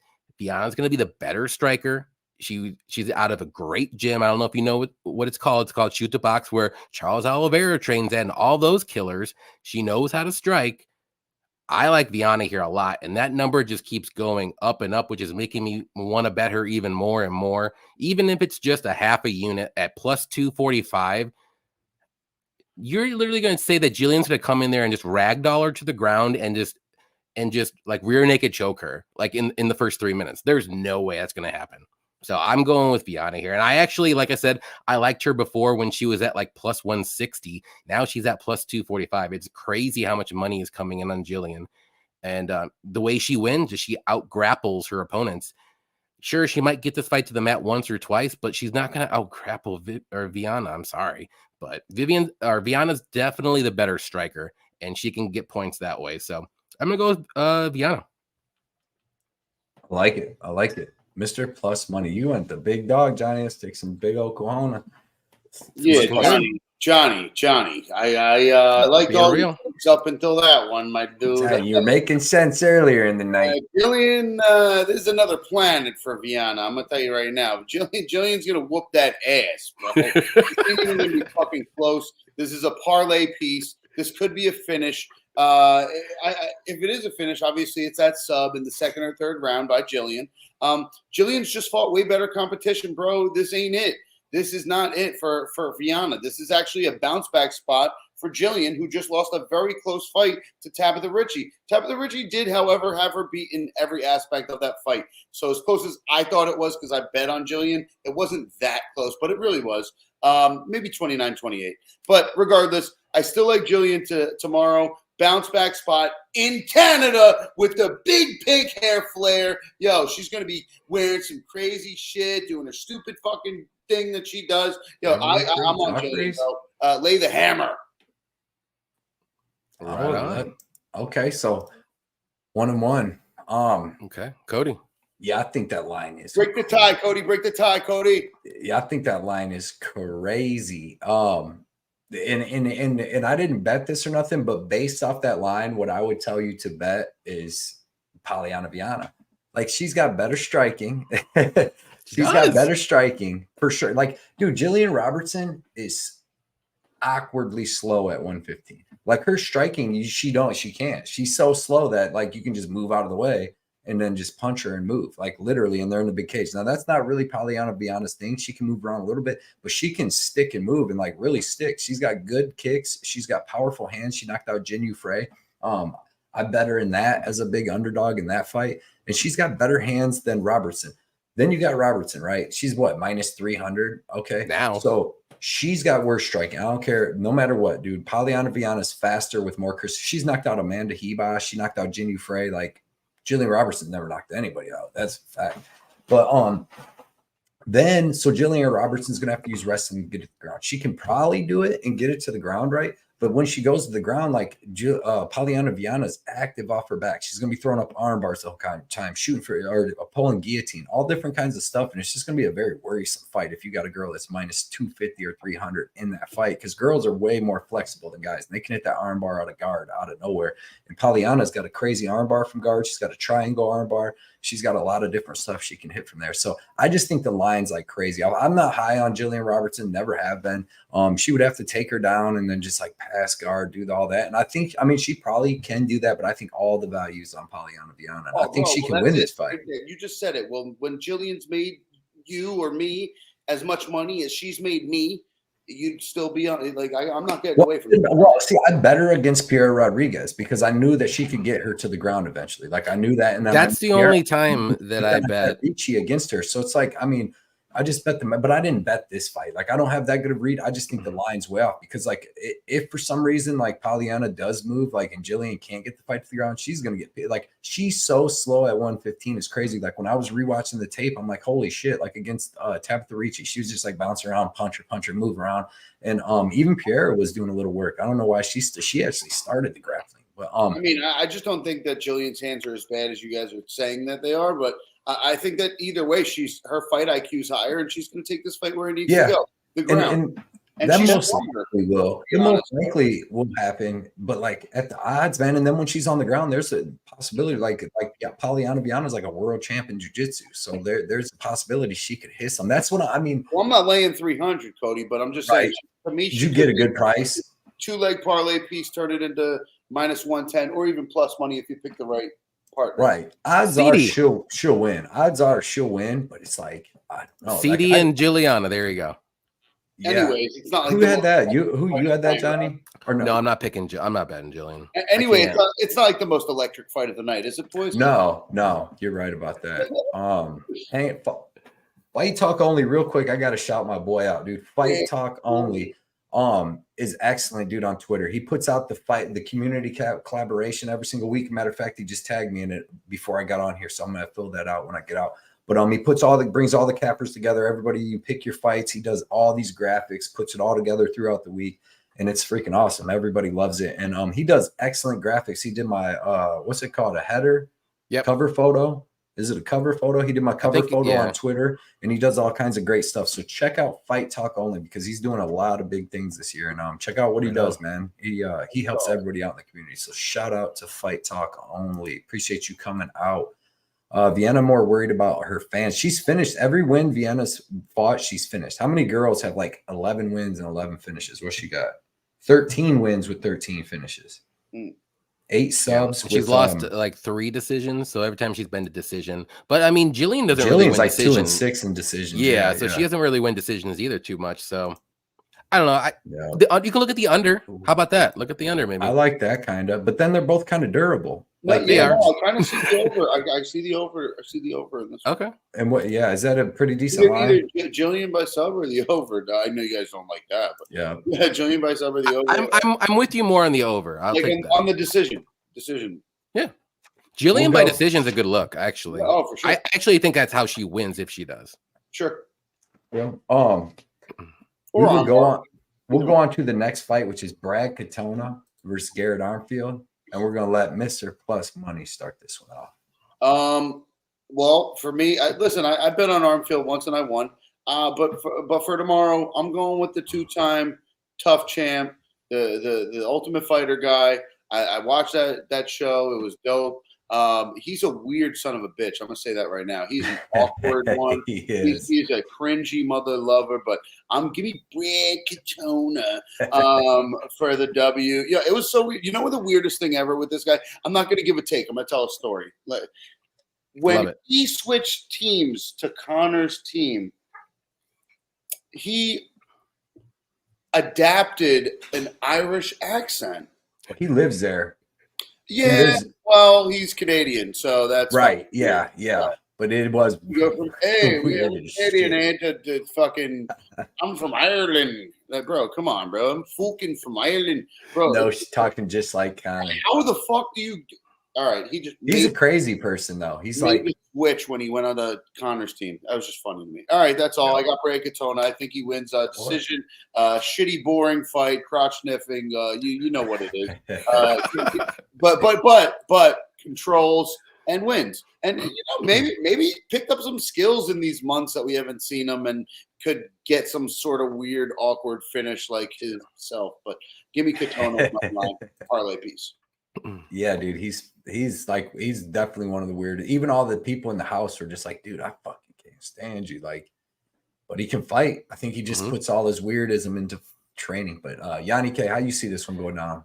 Yeah, I like that. Let's go. Blast from the past. Mikey Allstar. That dude is such a beast. Where's your Warwick Dunn running back jersey? I like Warwick Dunn too.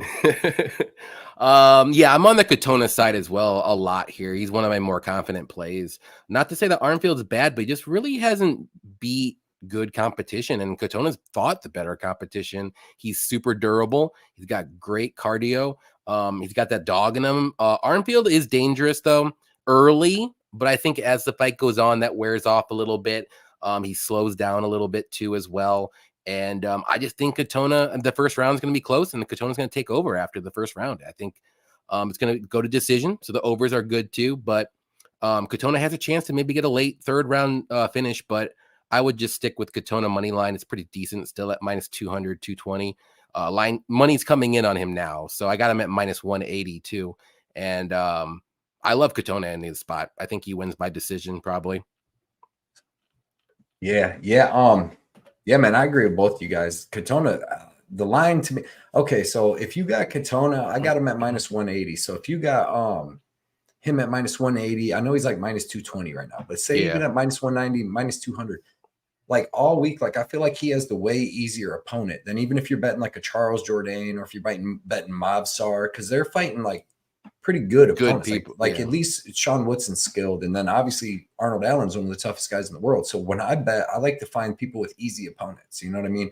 Why fight? Why pick the two most skilled people on earth and be like, I know this one's winning, when it's like you could pick one that like Siri, who is, way more well-rounded, bigger, same price around that, and he's fighting a one-dimensional boxer that all he has to do is not get knocked out. And then same thing here with Brad Katona.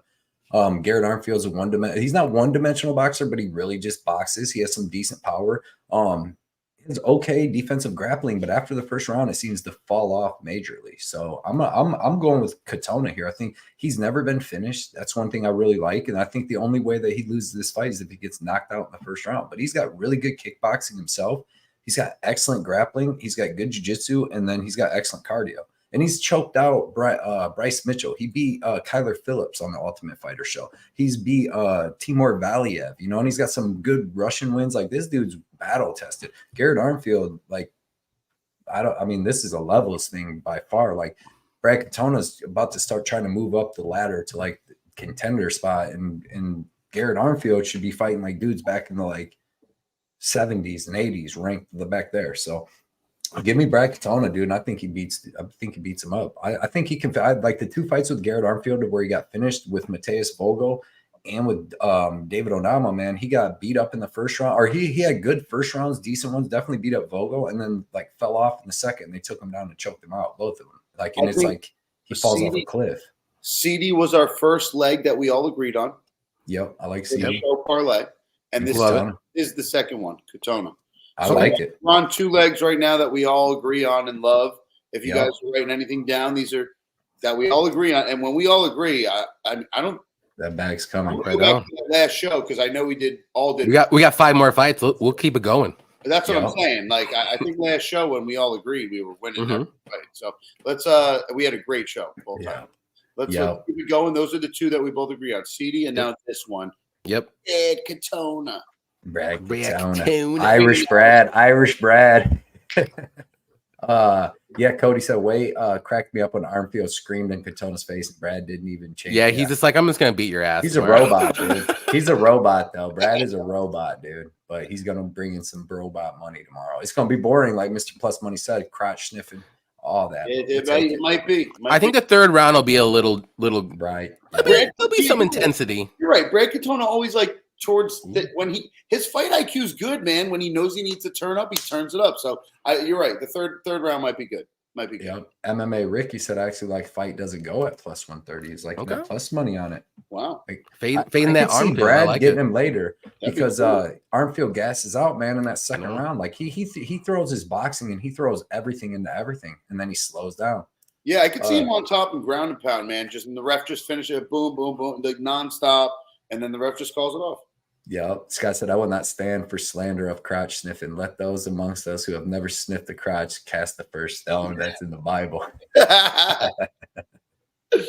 I just hate Braziel, but it's money. That's the money fighting style. Lasman, ooh, that's a good fight. That's a real good. I feel sorry for Carolina. Oh, give me Lucindo all day. Savage, dude.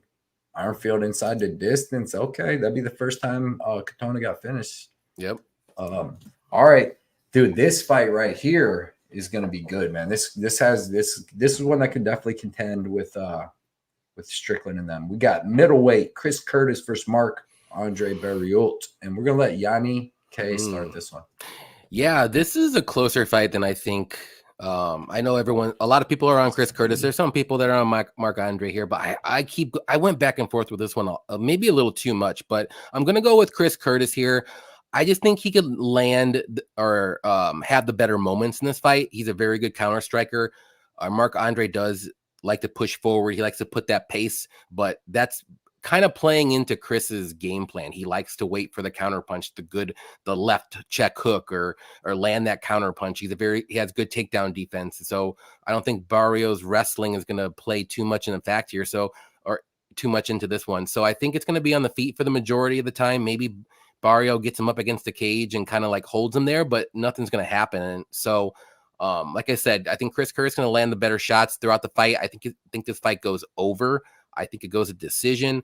And I think Chris Curtis wins 29-28. It's going to be a close fight, but I get why people are on Marc-Andre, but also, again, I get why people are on Chris Curtis. So, but I just think the styles of these guys, it plays into Chris's style more so than the other way. Yeah. Okay. All right. Mr. Plus Money. I know you got a breakdown on this. I know you got something killer for this. That was fire, Johnny. I like the. Thank you. Pretty good. I like the comparisons. I like devil's advocate. I like where we're at. Listen, this is where I'm at on this fight. Okay, we're in Canada, and this is where Barriault's fans are, and it's going to be loud in there, and I get it. And I've made a lot of money on Barriault before. I've made money on this guy before. I just think that the experience, bro. Did you guys know Curtis has been in 30-10? He's 30-10 in professional. He's had 14 amateur fights. That's 54 fights, bro. His experience is there. He's got the shell.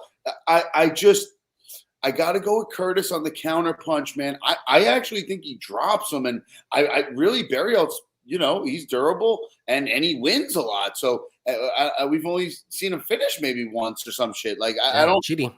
So cheating. That's right. So man, I got to ride with Johnny. I got to do it. Cody, where are you at? Yeah. So on this one, man, you got to bet. You don't always bet fighters. Like for me, I usually bet matchups. Like because if you just bet fighters, then you're not going to bet Malcolm Gordon. You're going to be like, Gordon, but then you got to bet the matchup. So on this one, honestly, I don't usually like to bet Chris Curtis either. I bet Gastelum against him. I bet Hermanson against him.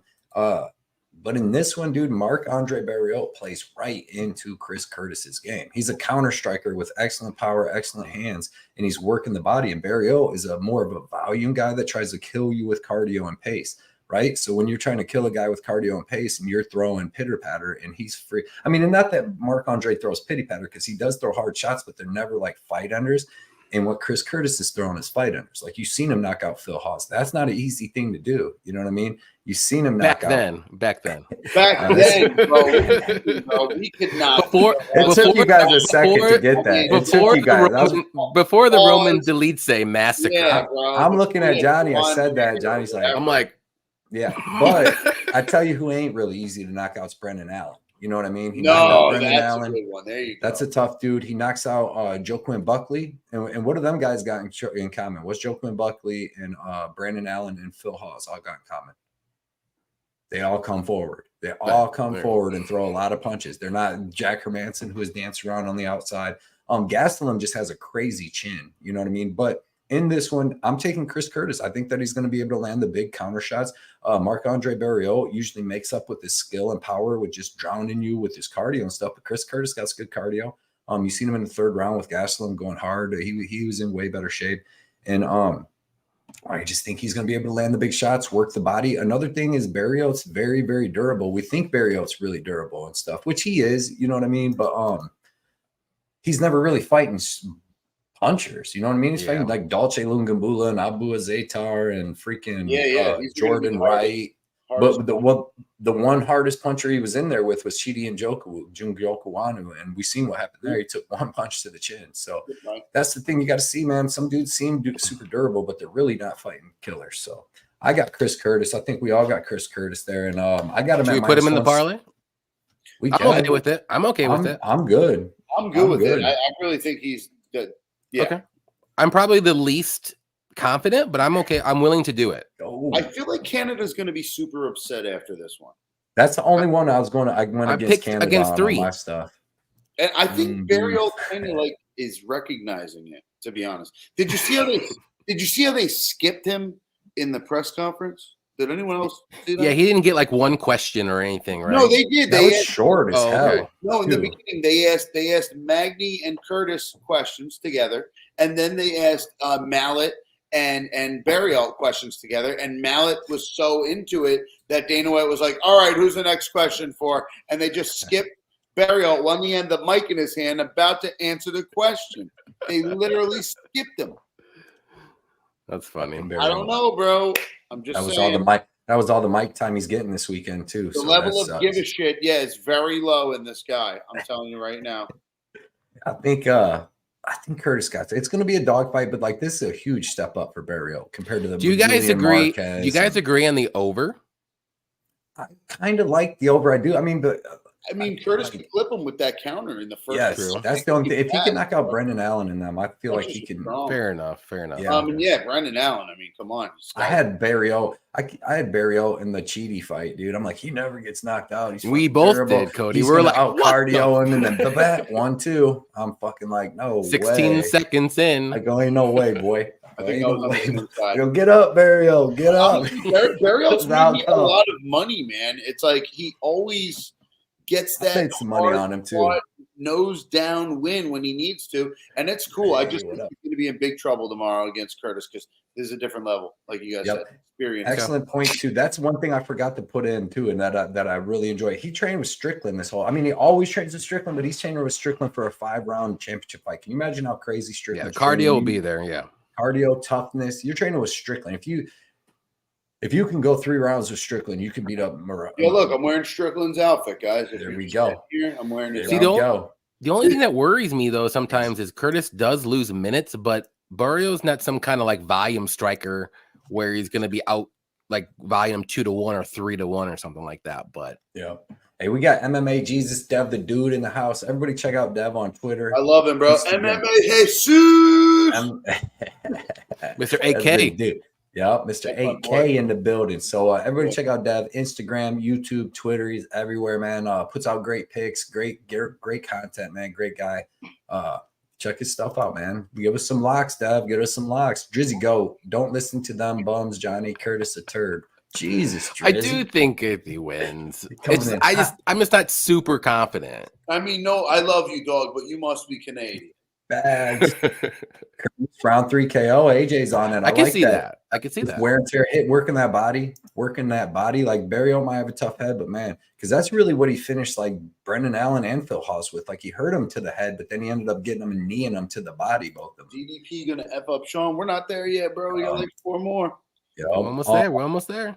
Yeah. Well, this fight should be, I mean, I don't know if it's easy to break down, but we'll see. Men's welterweight, Neil Magny, Mike Malott, JohnnyKpicks. Definitely okay. Johnny.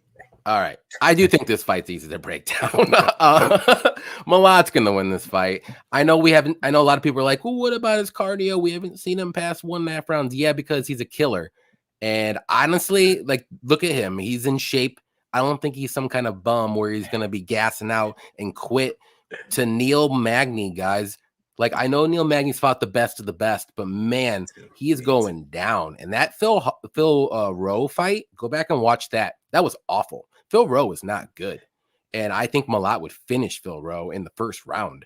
I know, like I said, I know Magny's fought good guys, top 15 guys, and he's getting beat, subbed. He's lost 6 times by submission in his career.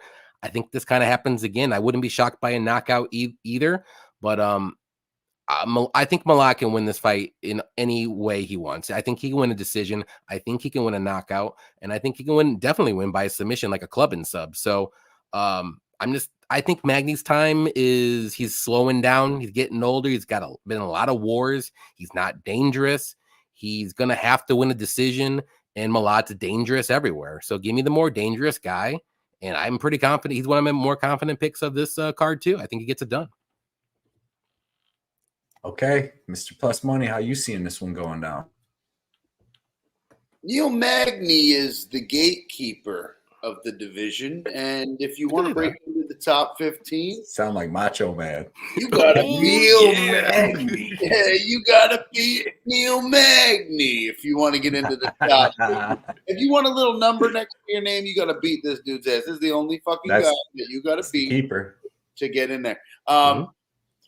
And when will he be nudged out is my question. They're like, no. He's always going to be 15. Never. Guy. until he retires. Yeah, because he could probably beat the 13, 14 guys. You know, like they just leave him there to leave him there. Anyway,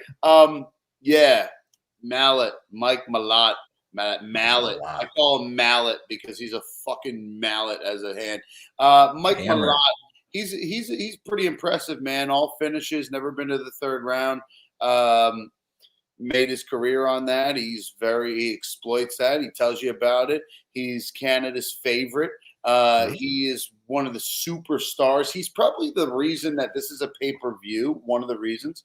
The gate is so big because of him. Now he explains that he grew up down the street from this arena. This is his whole life, his whole family, his friends. Everyone's gonna fucking be there, and you're gonna give him Neil Magny. I don't know, man. I'm gonna tell you this right now. If he beats Neil Magny's ass, which he should have to fight Ian Gary next. I like it. That should be the next fight. And they probably won't do that till they're both closer to they don't like to put the two prospects up against each other until they're in the top 5. They're going to wait until they're in the top 5. Exactly. Yeah. But back in the day, they would.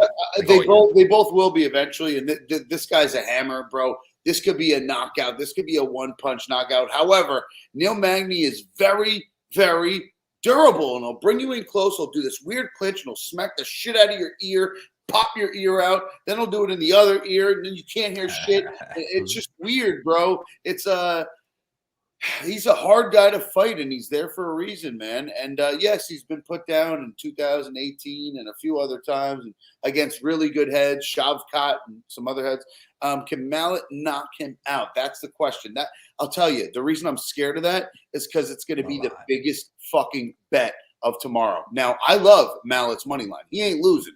Crowd will go crazy if he fucking loses. However, I can see a world where Magny almost gets knocked out a few times and like makes this the decision, and it's 30-27 or even 30-26. So I don't know if I'm crazy for that, but that might be my play. No matter what, I am going to parlay Peace Mallet, and he's going to get the work done, and I hope I'm wrong and he gets the KO, but Magny's not an easy guy to put down. So that's my take. Yeah, man. I like them. I like them takes.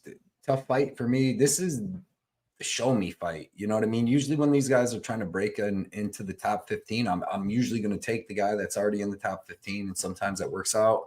Ricky Simone, sometimes it don't. You know what I mean? When you're like, that guy is saying he ain't ready for it yet. So, but like Malat's coming up a lot. Like he's like ranked like 40th or something like that. And he's coming up to 13th or 14th. But I got to watch this fight. It's got to be a show me fight. I know that Neil Magny's been submitted 5-6 times or whatever, 7 times, whatever, but it's all by like high level black belts like Damian Maia, Gilbert Burns, Shavkat.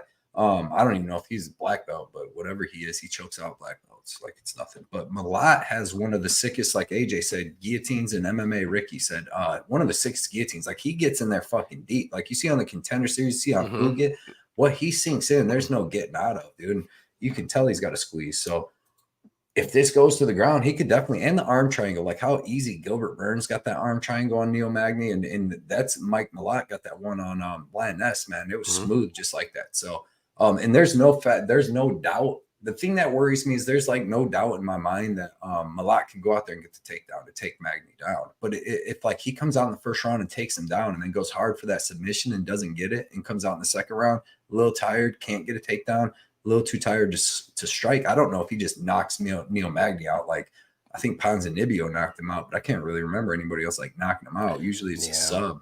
So that worries me because like I can't put a ton of money on Malat yet. Just for the fact I haven't seen him like in deep waters. Like I need to see it because I can't get the bomb fiend shit and all that stuff going when they finally step up in competition and fight somebody. And then all of a sudden you see him start gassing because against Fugit, it kind of looked like he was slowing down a little bit. And then he just hit Fugit with the same combo that he hit Mickey Gall with. I was watching that the other day. He was slowing down against Mickey Gall, getting backed up a little bit. And he throws a right hook and then a quick left hook after it. And it's so fast and crispy. It's one of the best combos I've ever seen a person throw because it's so short and so hard. And that's what he dropped both of them and finished them with. So, dangerous, but I'm going to say Mike Malat does get this done. I'm going to say that he does get to take down and in a scramble can grab that neck up, or he could even club and sub Neil Magny or something, but I can't bet on it yet because like I said, this is show me, man. I got to see.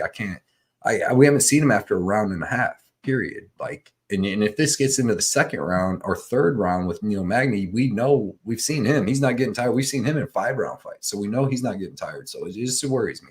I don't mind anybody betting a lot. I just stayed away this time. Cody, how effective do you think those ear smacks are going to be tomorrow? If they get in the clinch. It's so weird. Just Neil Magny's style is so non-dangerous, but he just does everything because he's been in there with everybody. So he just clinches you, wrestles you, does stuff to work. He's a lot stronger than you think. When he gets you in the clinch, I guarantee you he is much stronger than you think he looks. Tall, skinny dude, but he's been in there with everybody. Absolute.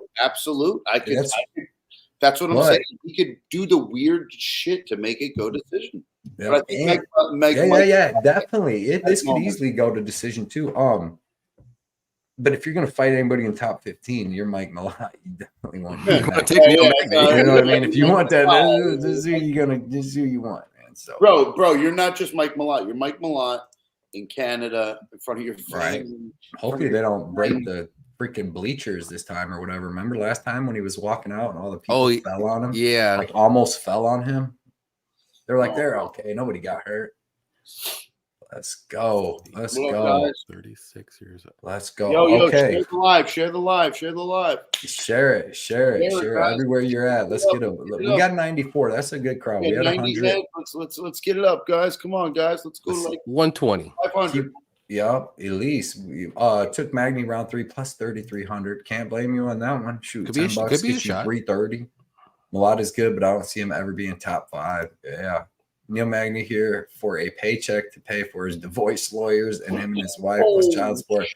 He's been in the UFC for a while, so he gets paid well. Gatekeeper like that, bro. Don't do the gatekeeper like that. The keeper of gates. He gets paid win or lose. Listen, and that's fucked up. Even Gary apologized afterwards for that bullshit that he was saying and shit. Right. Judge got Malat lock of the year by finish. Okay. Yeah, I think Malat is one of my more confident plays, just the money line, and I think he does get a finish though. Okay. Men's featherweight, Arnold Allen, Movsar, Evalev. So many times though, Johnny. It's like he can always survive. I mean, he can make it close, but he's not going to win a decision. Yeah, Cody was like, yeah, and he got fucked up by Gilbert Burns. Bro, Gilbert Burns. Beast. No, I'm saying these are the highest planet, bro. These are the highest level of jiu-jitsu guys. Gilbert Burns, Mike Damian Malat Maia, is not anywhere close to Gilbert Burns. Yeah, you're right. But He's got that it. He's got that it factor. He's trying to break into the top 15. Gilbert Burns just fought for the title and shit. You know what I mean? Like Gilbert Nice, Burns. a lot. Yeah. Gilbert Burns. This next fight's gonna be wild. Arnold Allen and Movsar Evalev. Who started the last one? Mr. I think I might have. Did you? Mr. Plus Money, you get to start this one. Movsar, freaking Arnold Allen, dude. This is one of the better fights on the card. I don't know how much action we'll get, but Well, I think I let the cat out of the bag for anybody who's been watching since the beginning. Evalev is fighting Arnold Allen, and Arnold Allen has just fought way better competition.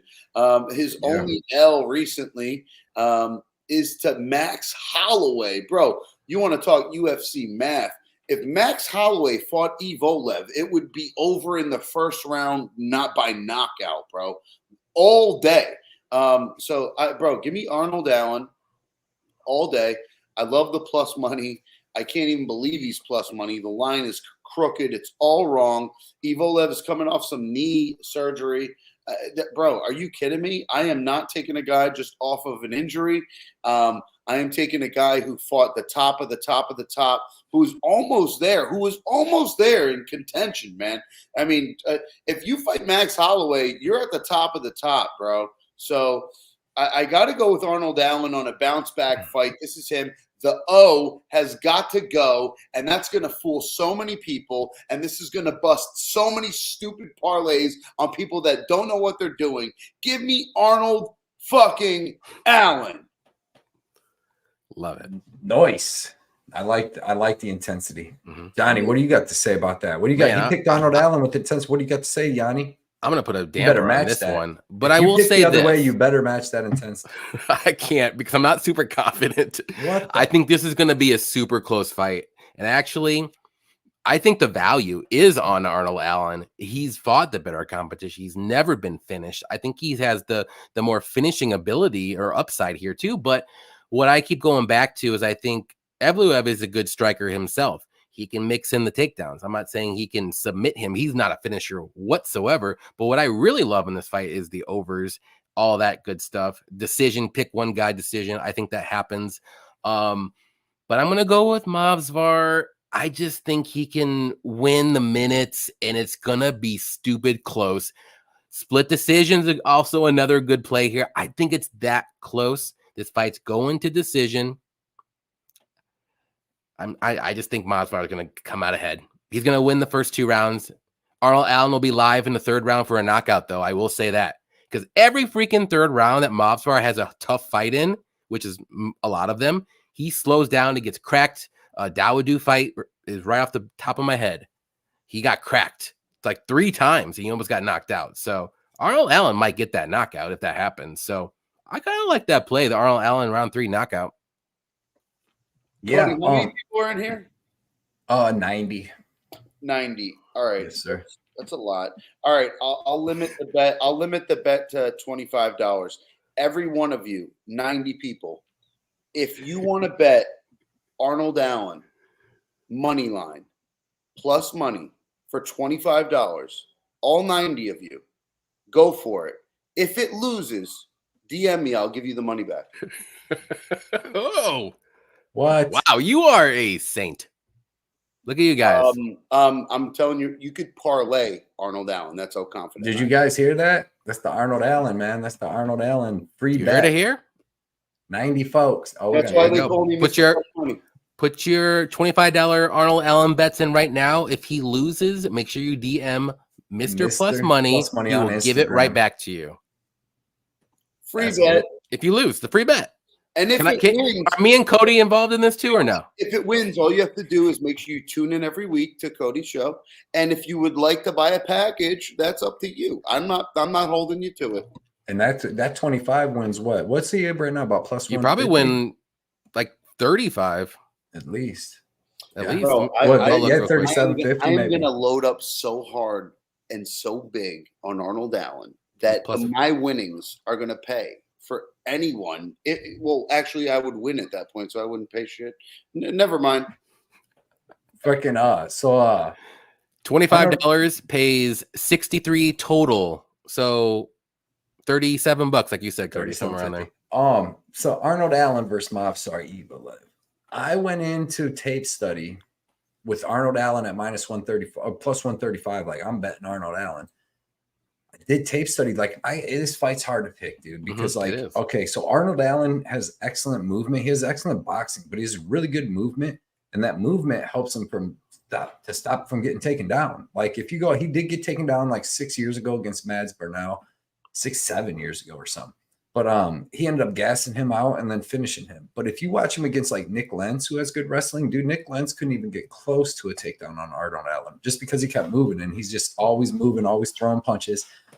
Pretty dangerous. He's got pretty good offensive wrestling himself. He used it against Sadiq Youssef a little bit. But he's good, man, and he's got fast hands. You seen him crack fucking Max Holloway. If you can crack Max Holloway and hurt him a little bit, then you can put anybody out. You seen him crack Dan Hooker, put him out. So he's excellent. Great fighter.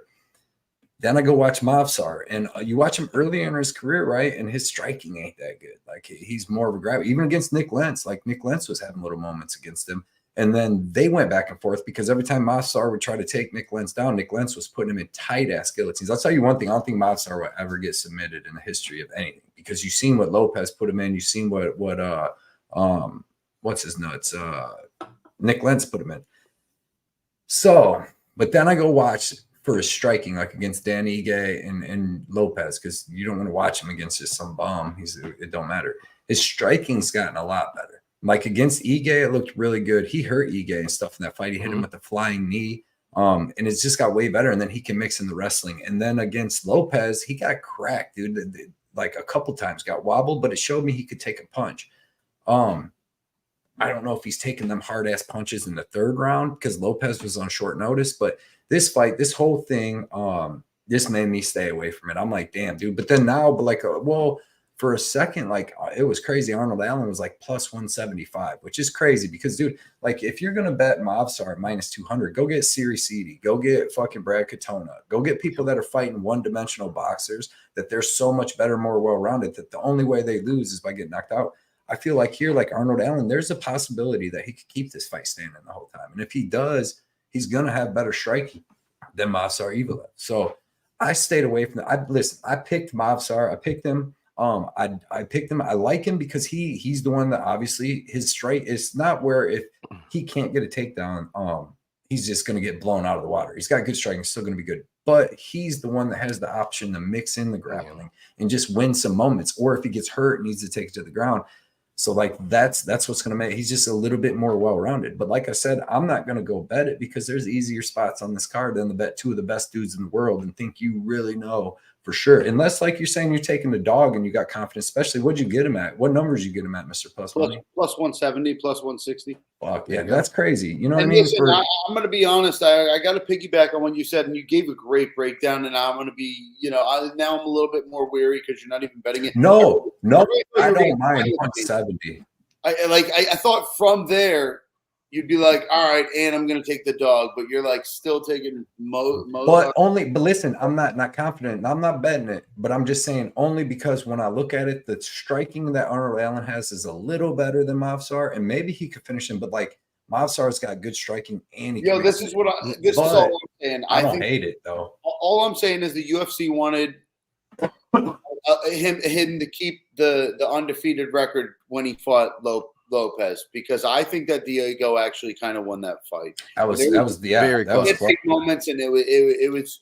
I was watching that up close. I watched it again, and I was like, "Damn! Oh my gosh! Like, how do they score this? Who scores this?" And they always just they want to keep a guy undefeated as long as they can, because sell hopefully. It's like boxing, but this is a spot where they're trying to bounce back Arnold Allen. So I get it, and I feel everybody, and I'm telling you right now, Arnold Allen is stronger. There's no way that Evolev is going to be taking him down and controlling this guy. There is absolutely no way. He's a better wrestler. Arnold Allen is stronger. He could bounce right back up. Maybe the Evolev has better grappling and better technique, but I'm telling you right now, a stronger guy is going to get out of that shit, bounce back up, and I see a world where he could finish it, but I don't hate it. The other thing that helps your bet is the fact that like Movsar is gonna, if he wins, it's gonna be a 3-round battle, right? He's not going to be dominating. So like, you don't really want to bet minus 200 in this. Like, I want to have a guy that just dominates some or could get the finish and stuff. When you know, like this fight's probably going to be like a 29-28, possibly. Like that's tough, man. It might as well stay away from it. But like I said, if you get Arnold Allen at plus 130 up, man, I don't blame it because like this is going to be a really good fight. Both these dudes are so skilled. I would see. I kind of been going back and forth with it. It's kind of like the Jourdain and Woodson fight, like how close it is and why the lines are a little off and like why they're so wide. Because I think Arnold Allen can give Movsar some problems. Like he's good. He's fought better competition. That fight with Max is 10 times better than anything Movsar's fought in his whole life. What's the line now? I think Movsar went down to like minus 175, plus 154. Allen. So some came in on Allen. Something big came in on Allen to drop the line because Movsar was like minus 200. Good. I saw Movsar at plus or minus 200 at one point during the week, and that was the highest I've seen it. So Max, I think this is a closer fight. I think the value is on Allen. Like I said, I'm just going with the pick. The only bet I have on this is in a parlay at the over because these guys just aren't the greatest finishers, and they're both super durable. I was gonna say, what fight is this? Like towards the end, it's the 5th. It's like one of the future. All right, because if it was later in the card, I would say this is a easy parlay buster spot. But it's the first fight of the main card. So it is still, but it's not as if it was the third to last. It'd be parlay buster material for sure. Co-main event, women's bantamweight, Raquel Pennington, Mayra Bueno Silva. Mr. Plus Money starts this one. Sure. I'm gonna go slow. This is nothing crazy on this one for me, guys. Cody. Well, he's doing his little. Don't worry, guys. We got this shit. Pennington's been in the league for a long time, folks. 10 fucking years. She's fought the best of the best. She's not a nobody. I'll tell you that right now. But I'll say out with the old, in with the new. Bueno Silva. She's favored for a reason, folks. And if you see her confidence in the press conference, even I know you might think she's talking shit. She's not talking shit. Her confidence, her stiffness, looking her in the eyes, looking straight, bro. She looked into my soul through the TV. I'm scared of Bueno Silva. I wouldn't fight Bueno Silva. I think this is. Is it going to be a finish? That's my question. Bueno Silva could do it, man, but I think it's a decision. I think it's convincing. I think it's a 29-28. What you got, Johnny? Yeah. This could play out a couple different ways. I think Pennington's path to victory here, though, is by decision. I don't think she's going to get a finish or anything like that. Silva does have the option of probably a submission or a decision. I like her better at bantamweight, and she's going to be the quicker striker. And because she did struggle a little bit at flyweight, just with fighters being a little bit quicker than her and more talented, if you want to say, because the bantamweight division is not talented at all. But I'm going with Bueno Silva here. I think she does get this done. I think she's more dangerous. I think she has the submission option any round. She beat Holly Holm. I know it was overturned, but she beat her by submission, and Pennington lost to Holly Holm twice. And that's a little bit of MMA math for you. I get it. But also, too, Pennington's older. She is slowing down a little bit. Her game is exactly like Holly Holm. Hold up her opponent against the cage, hope for the best, and do some clinch battle there. Maybe work for a takedown. She's not going to want to take down Bueno Silva at all here. But Bueno Silva's going to be live for a submission if that neck is out there. We've seen it. I think she gets it done. I don't know if it's by submission, though, or decision. But I don't mind Bueno Silva striking. It's actually pretty decent. It's good. I think it's on par with Pennington striking, actually. So it could be a closer fight on the feet. But I think there's more of a overall well-rounded game from Bueno Silva, and she's the younger fighter here. I know she hasn't fought the best competition, but if you're beating Holly Holm and Pennington's losing to Holly Holm twice, there you go. That's all I gotta say. I put a bet on Bueno Silva. I'll admit it. That's more of a gut, not more of a heart or brain. I just think Bueno Silva gets this done, and I want to say third round submission. I think she gets it. Okay. Johnny. Okay. The beef. Yeah. Here's another one, man, that I just don't have a good read on. I mean, because like I think Pennington wins this fight, to be honest, because I think if for Mayra Bueno Silva to win, it's going to be by a finish, more like a submission, most likely. But like Raquel Pennington's only been finished one time in 13 years, and that was by Amanda Nunes. You know what I mean? So I don't know if I'm putting Bueno Silva up there, but Bueno Silva's dangerous. She's really good. She's got excellent leg kicks, but like Pennington's got really good striking. She's going to be bigger. I know it looked like Mayra Bueno Silva was like taller because she had on her heels and stuff, but like they're going to be about the same height. But like Rocky Pennington's been fighting 135 her whole career. But I just think she's going to be able to push her up against the fence and just wear on her. And I've seen Mayra Bueno Silva get tired before, like after the second round in a lot of fights, like with Montana De La Rosa, with the one girl. 125, right? Yeah, Okay. True that. But I mean, she's been finishing these other fights pretty quick. So I mean, but True. I just don't know if she finishes Raquel Pennington. But I want her to. Put it this way, everybody, I don't have no bets, and I'm rooting for Mayra Bueno Silva. Okay, I want her. She's more exciting. She's a little younger. She's more exciting. I'd like her as champ, but she's nice. She's nice, Sean Strickland. So give me but so I want her to win, but as a pick, just by logic, I'm just going Pennington. But listen, no confidence. There's a bunch of these, dude. A bunch of these on this card. Like I got good bets in. I feel confident about my bets. But sometimes you like the next fight we're going to talk about. Like I don't care what anybody says. If you like fully confident, this is exactly what's going to happen. Nobody can be fully confident on that. So I'm rooting for Mayra Bueno. Just put it that way. That's what I want to say off that fight. I'm rooting for her to win. I hope she wins. Yes, That's why she should. She should, but like it's like finish dependent. Sometimes I hate doing that. Come on, Cody. Have faith, bro. Come on, man. Come on. That's why I said my pick and my bet that I have on Bueno Silva is a gut pick because I really think she gets it done. Even though my head's like, well, it could be closer than you think, John. And my gut's like, shut up. Just do it. I'm like, all right. John, sometimes you got to go with your gut. Yeah. Does 5 rounds change anything for you guys?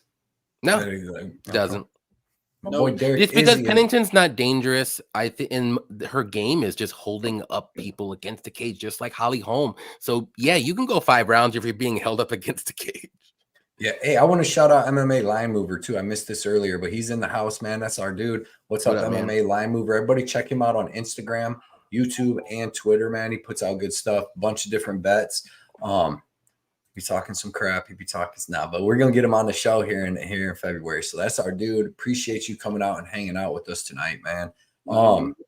Let's see, Dixon. Wait, I just went to a random one. He's got Brazilian lesbians in fucking America. That was a rant. I scrolled quick down the thing. That's what I popped on, man. Yeah. There's a reason why this fight's not in America, just so you know. Yeah. Yeah. Let's see. Imagine MBS is her girlfriend used to fight, Gloria DePaula. She used to fight in the UFC. Yeah, she wasn't good. She beat Diana Babita. Fucking lost a bunch of money on that. Yeah, I remember that. We just know we didn't fade Belbita all day.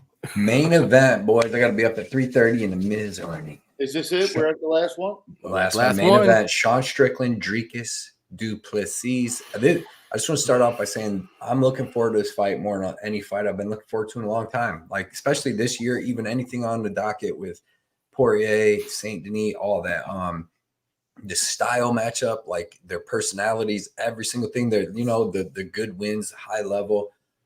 Like this fight's gonna be good, man. Because who knows what's gonna happen in this fight? To be honest, like is Dricus? Like I seriously, I like to predict fights. That's something I like to do. I feel like I'm all right at it. And bet them, but like this one, dude, I feel like I'm rooting for Sean, but I like both these dudes. It sucks they have to fight and one has to win, but because I really like both, so I'm not gonna be terribly mad on whoever wins. But like on this one for me, dude, I'm picking Strickland. Like I just feel like we've seen Dricus get sloppy a lot, and I don't, and that'll work versus Darren Till, and like Derek Brunson, people that get gassed out with the sloppiness. But I think Sean Strickland's a big dude. And I think he's just going to be able to hang with it and not get knocked out. But I'm picking him, and that could be biased because I like Sean Strickland. I fucking talk some shit. I like to say what I think. And he's like that. But, like, I can also see him getting knocked out by Dricus or even beating a 5 round, just out grappled, and then they strike, and it's just a good back and forth. But Dricus, mixes in some grappling. Like, I can't tell you how, like, it could go under, it could go to decision. Either one could win a decision. Like, Sean Strickland don't really finish too many people, but Abus, I don't know, dude. And Dricus seems like it's crazy because it looks like he's gassed, but he's still throwing heat, like even in the third round against Tavares. So, like, I don't know if he gasses. There's so many unknowns in this. It's just going to be good. This is one you can watch as a fan, and I guarantee you're not going to be like, damn, I wish I had money on that or something. You're not going to need it for excitement on this. Give me Sean Strickland. No bets on it. Watching as a fan. Mr. Plus Money, who do you got, brother? Wow, I'm next. Holy shit. We're at the main event, folks. DDP versus Sean Strickland. Let me just start by saying DDP has had an insane UFC career so far, just beating the fuck out of people, knocking out Giles and beating Brad Tavares and subbing Darren Till and knocking out Brunson and knocking out, most recently, Bobby Whitaker. Holy shit. How Crazy. The fuck did he do that with such ease? I'm sure we all lost money on that. I know I did. And now he goes to fight the baddest fucking white boy in all the land, the pure American breed, the I will kill my dog out back, fucking Sean Strickland. Who wins this fight, folks? Well, if you haven't noticed by now, I hinted the whole fucking fight. I'm wearing his favorite fucking shirt. Let's go. Boy in the land ever, Sean Strickland. Bro, DDP's not going to be able to handle this pressure. Bro, you're going to move forward. You go, bop, bop, bop, bop, bop, bop, bop. You're going to move forward. Yo, his old peppering shots have now become power fucking punches. And yo, he's getting stronger. He's getting faster. He's getting better. And don't get me wrong, Plessis is not a joke. And he's big and he's strong and he's going to move forward the whole fucking fight. But I think once they get to the center and he starts eating those shots, he's gonna be the one to try to shoot or move back. He's gonna be the one that has to change up his style. And right there, then and there, and it might not be the first round, it might not be the second round. They're gonna feel each other out for a little, but don't get me wrong. Sean is gonna get the upper hand here, and he's gonna finish this shit. And I think in the second or third round, Sean Strickland wins by knockout. I take bags on this fight. The second or third round? Yeah, man. Second, third. I think it's quicker than people think because Plessis is going to keep going forward, and he's a gladiator, and he's like kill or be killed. So this is it. This is the time, and Sean Strickland is going to be the best fucking pressure that he's ever fought in his whole career. So I'm taking the pressure man himself.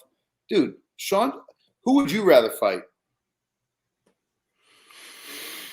I'd rather fight Plessis because I think I could kick him in his nuts and run around his back and elbow his back. Oh, I thought you meant like an MMA fight, not a street fight. No, I'll do mad illegal shit.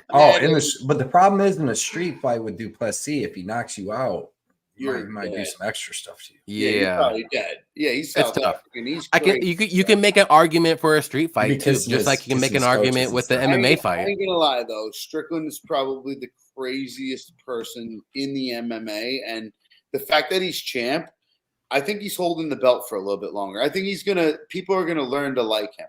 Yeah, because he's got a black belt. I don't see him just getting But Johnny, well, let's hear your take, bro. Yeah, Johnny, what do you got, Johnny K? Come on, Johnny. All right, Johnny, who you got, Johnny? We're waiting, Johnny. Come on, man. This is another fight where I do see two different predictions and outcomes that can happen, and it's very logical here. I think it's Sean Strickland rounds 4 or 5 decision, or it's Plessis rounds 1, 2, or 3.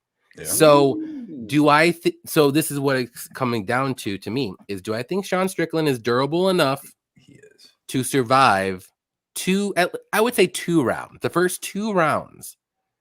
I don't think he needs the round 3. He'd be fine. And I'm going to say yes. And that's what it comes down to. I think both guys can win this fight. They have their path to victory. But I just trust. We've seen Sean Strickland in so many 5-rounders. The only fight recently that he got finished was against Alex Pereira. And that dude hits like a truck. He's the most technical kickboxer in the UFC and probably ever will be in the UFC. Like Duplessis is wild and crazy. He throws looping punches. He does have power. Yes, he can land, but you know, Sean Strickland keeps his hands up at all times. Like, you know what Robert Whitaker didn't do? Keep his hands up at all. And that's why he got knocked out. So this is a completely different thing for me. I think Strickland survives the first couple rounds. He might even lose the first 2 rounds. He might get taken down in the first round. But guess what? Round 3, round 4, round 5, that's where Strickland makes his money.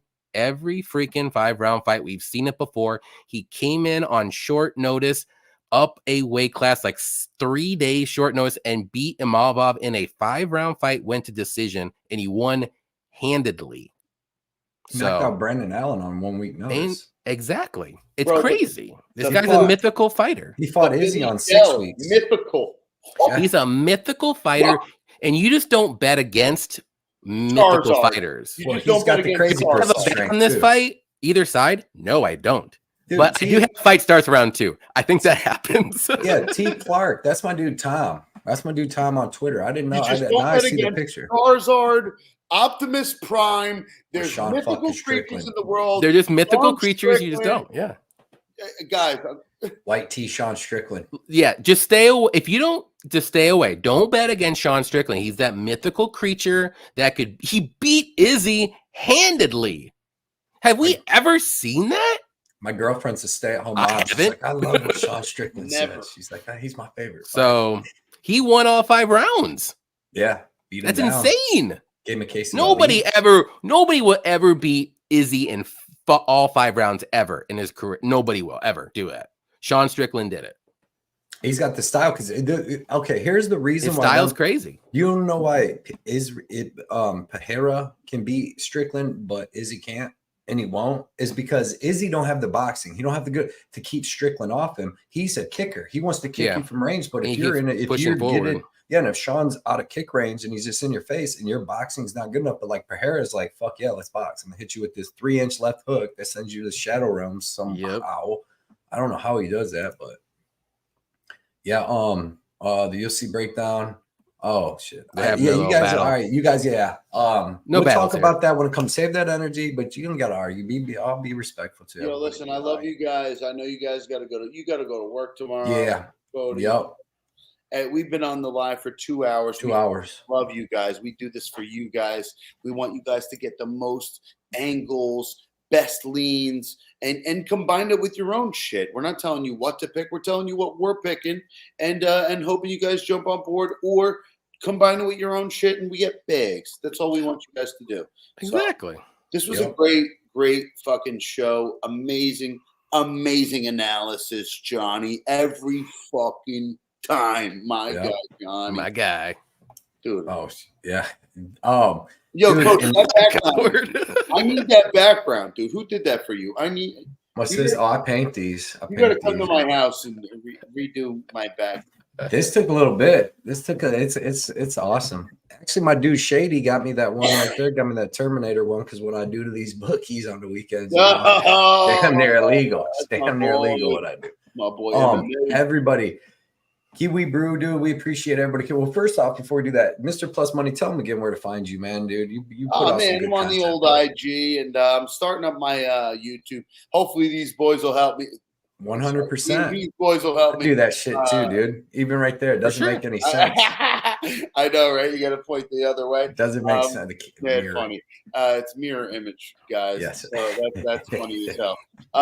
So I say Mr. Plus Money everywhere, and I hope you guys want to help me out, and I'll help y'all. We can exchange, and this was great again. Amazing fucking analysis by both of you guys. Fun time, dude. It's always Right a fun on, man. time. Prime time. Yo, and if you guys, either one of you want to come on the live shows on Instagram anytime. I know. For sure. I see you hop on, but I'm always, I see whenever I see you on, I'm at work. I'm like, and I don't hop on Instagram as much. Let's time it right. Let me know when you guys want to get down, and we'll do it. right Let's do on. it. I'll hop on one for sure. I see you guys having a freaking great time. Appreciate you guys so much. Definitely. Thank you so much. Man. Appreciate you coming on for sure. And everybody, just Nate Brown, Kiwi Brew, Drizzy Go, UFC commentator. Real quick, Mr. Plus Money for the dono. Then we had Jeff. Who's that Hellman. guy? Yeah, and Jeff Pelton as Oh, always. bro, remember, let's tell everyone in case they're new here, I am giving a risk-free to 90 people. Risk-free, you could bet $25. If Arnold Allen doesn't win, send me your losing ticket and I'll reimburse you. You guys heard that? That's a crazy deal right there, Mr. Crazy. Plus Isn't money. that nuts? It's a free, and that's plus money. Are we Plus included money. in He's not this? giving you a Or minus 300. He ain't giving you the minus 300. He's giving you the plus one, probably about 150 at this point, somewhere in there, 140 to 150. So I would appreciate you coming on the show doing that, man. That's crazy. Yo, and if you guys throw $2, $5, $4, $20, I threw some money at the show. Yo, take care of these homies. They are doing this shit every fucking week that there's UFC. And remember, we're going to have a great card today, but there's no UFC next week. So let's make sure we all enjoy it. And I was making a couple of jokes about being late, and I get it, but I'm probably going to be 20 minutes early. So no UFC next week. Let's enjoy this week. Let's get some money. Skip next week, week after, right back to it. Right, and what Johnny says, 4 month grind at least. Right after that week, it's like no break. February 3rd, no break until at least middle of April or late April. And then PFL will start, and then Tuesdays are going to start again with Dana White. Bro, it's going to be MMA 2024, folks. Let's bleed them fucking bookies out, dude. That's what we're going to do. Yes, yeah, everybody, man. Appreciate Blumdog. Jaden's out here, man. Everybody, Colostrum, Scott, Tom, Drizzy Go. I said Dev the Dude, UFC Breakdown, man. Everybody, Scott, Brenowich, everybody. All Mr. Plus Money dudes came out. Dixon Sider, Nate Brown, my dude. We got a last second dono, Cody. Effie, go to the bottom. Go to the bottom. Shady, everybody. AJ with the $4.99 dono. Appreciate you, AJ, as always, man. Just coming out. You come out every single show, man. You're best supporter. One of the best ones in the game. Next week and come back, and even if we're in the comments and I'm not here, let's go, guys. Let's go, man. What's this? Oh, Toilet Face out here starting a little trouble. Blood Money versus Johnny K. Johnny K. First or third round KO. He's taking 3. Watch that. Better watch that right. Over or under 2.5. Man, I want to know if it's over or under 2.5. Is he getting, what is it? He's getting a Viviane Edwards moment. Let's all go to an amazing pool in the middle of Hawaii or something, and we'll see who can hold their breath the longest. Yes. Love it. Let's go. Then I hold Johnny under. Then I hold him under a little. That's my dude. Everybody, man, we appreciate you guys so much. And we will see you guys probably not Tuesday next week. Me and Johnny's going to plan out the future on getting Mr. Plus Money back here, getting Dev the Dude on, getting AJ on, everybody on. I know next we got show. Our next show will be January 30th on that Tuesday. Yeah, and one Kiwi Brew when we hit the Australian show. Kiwi Brew's coming on as special guest to break that down with us, man. Like I said, man, everybody help make this show the biggest show in the game. We come out here to have fun with everybody every week. And I know everybody's like, damn, he reads all the comments. And even in the thing, they'll be like, come on. But, man, we can't help it. It's good. It's a good time. So, everybody, good luck tomorrow. And we will see you guys in a couple days. See you guys. Good luck, everybody.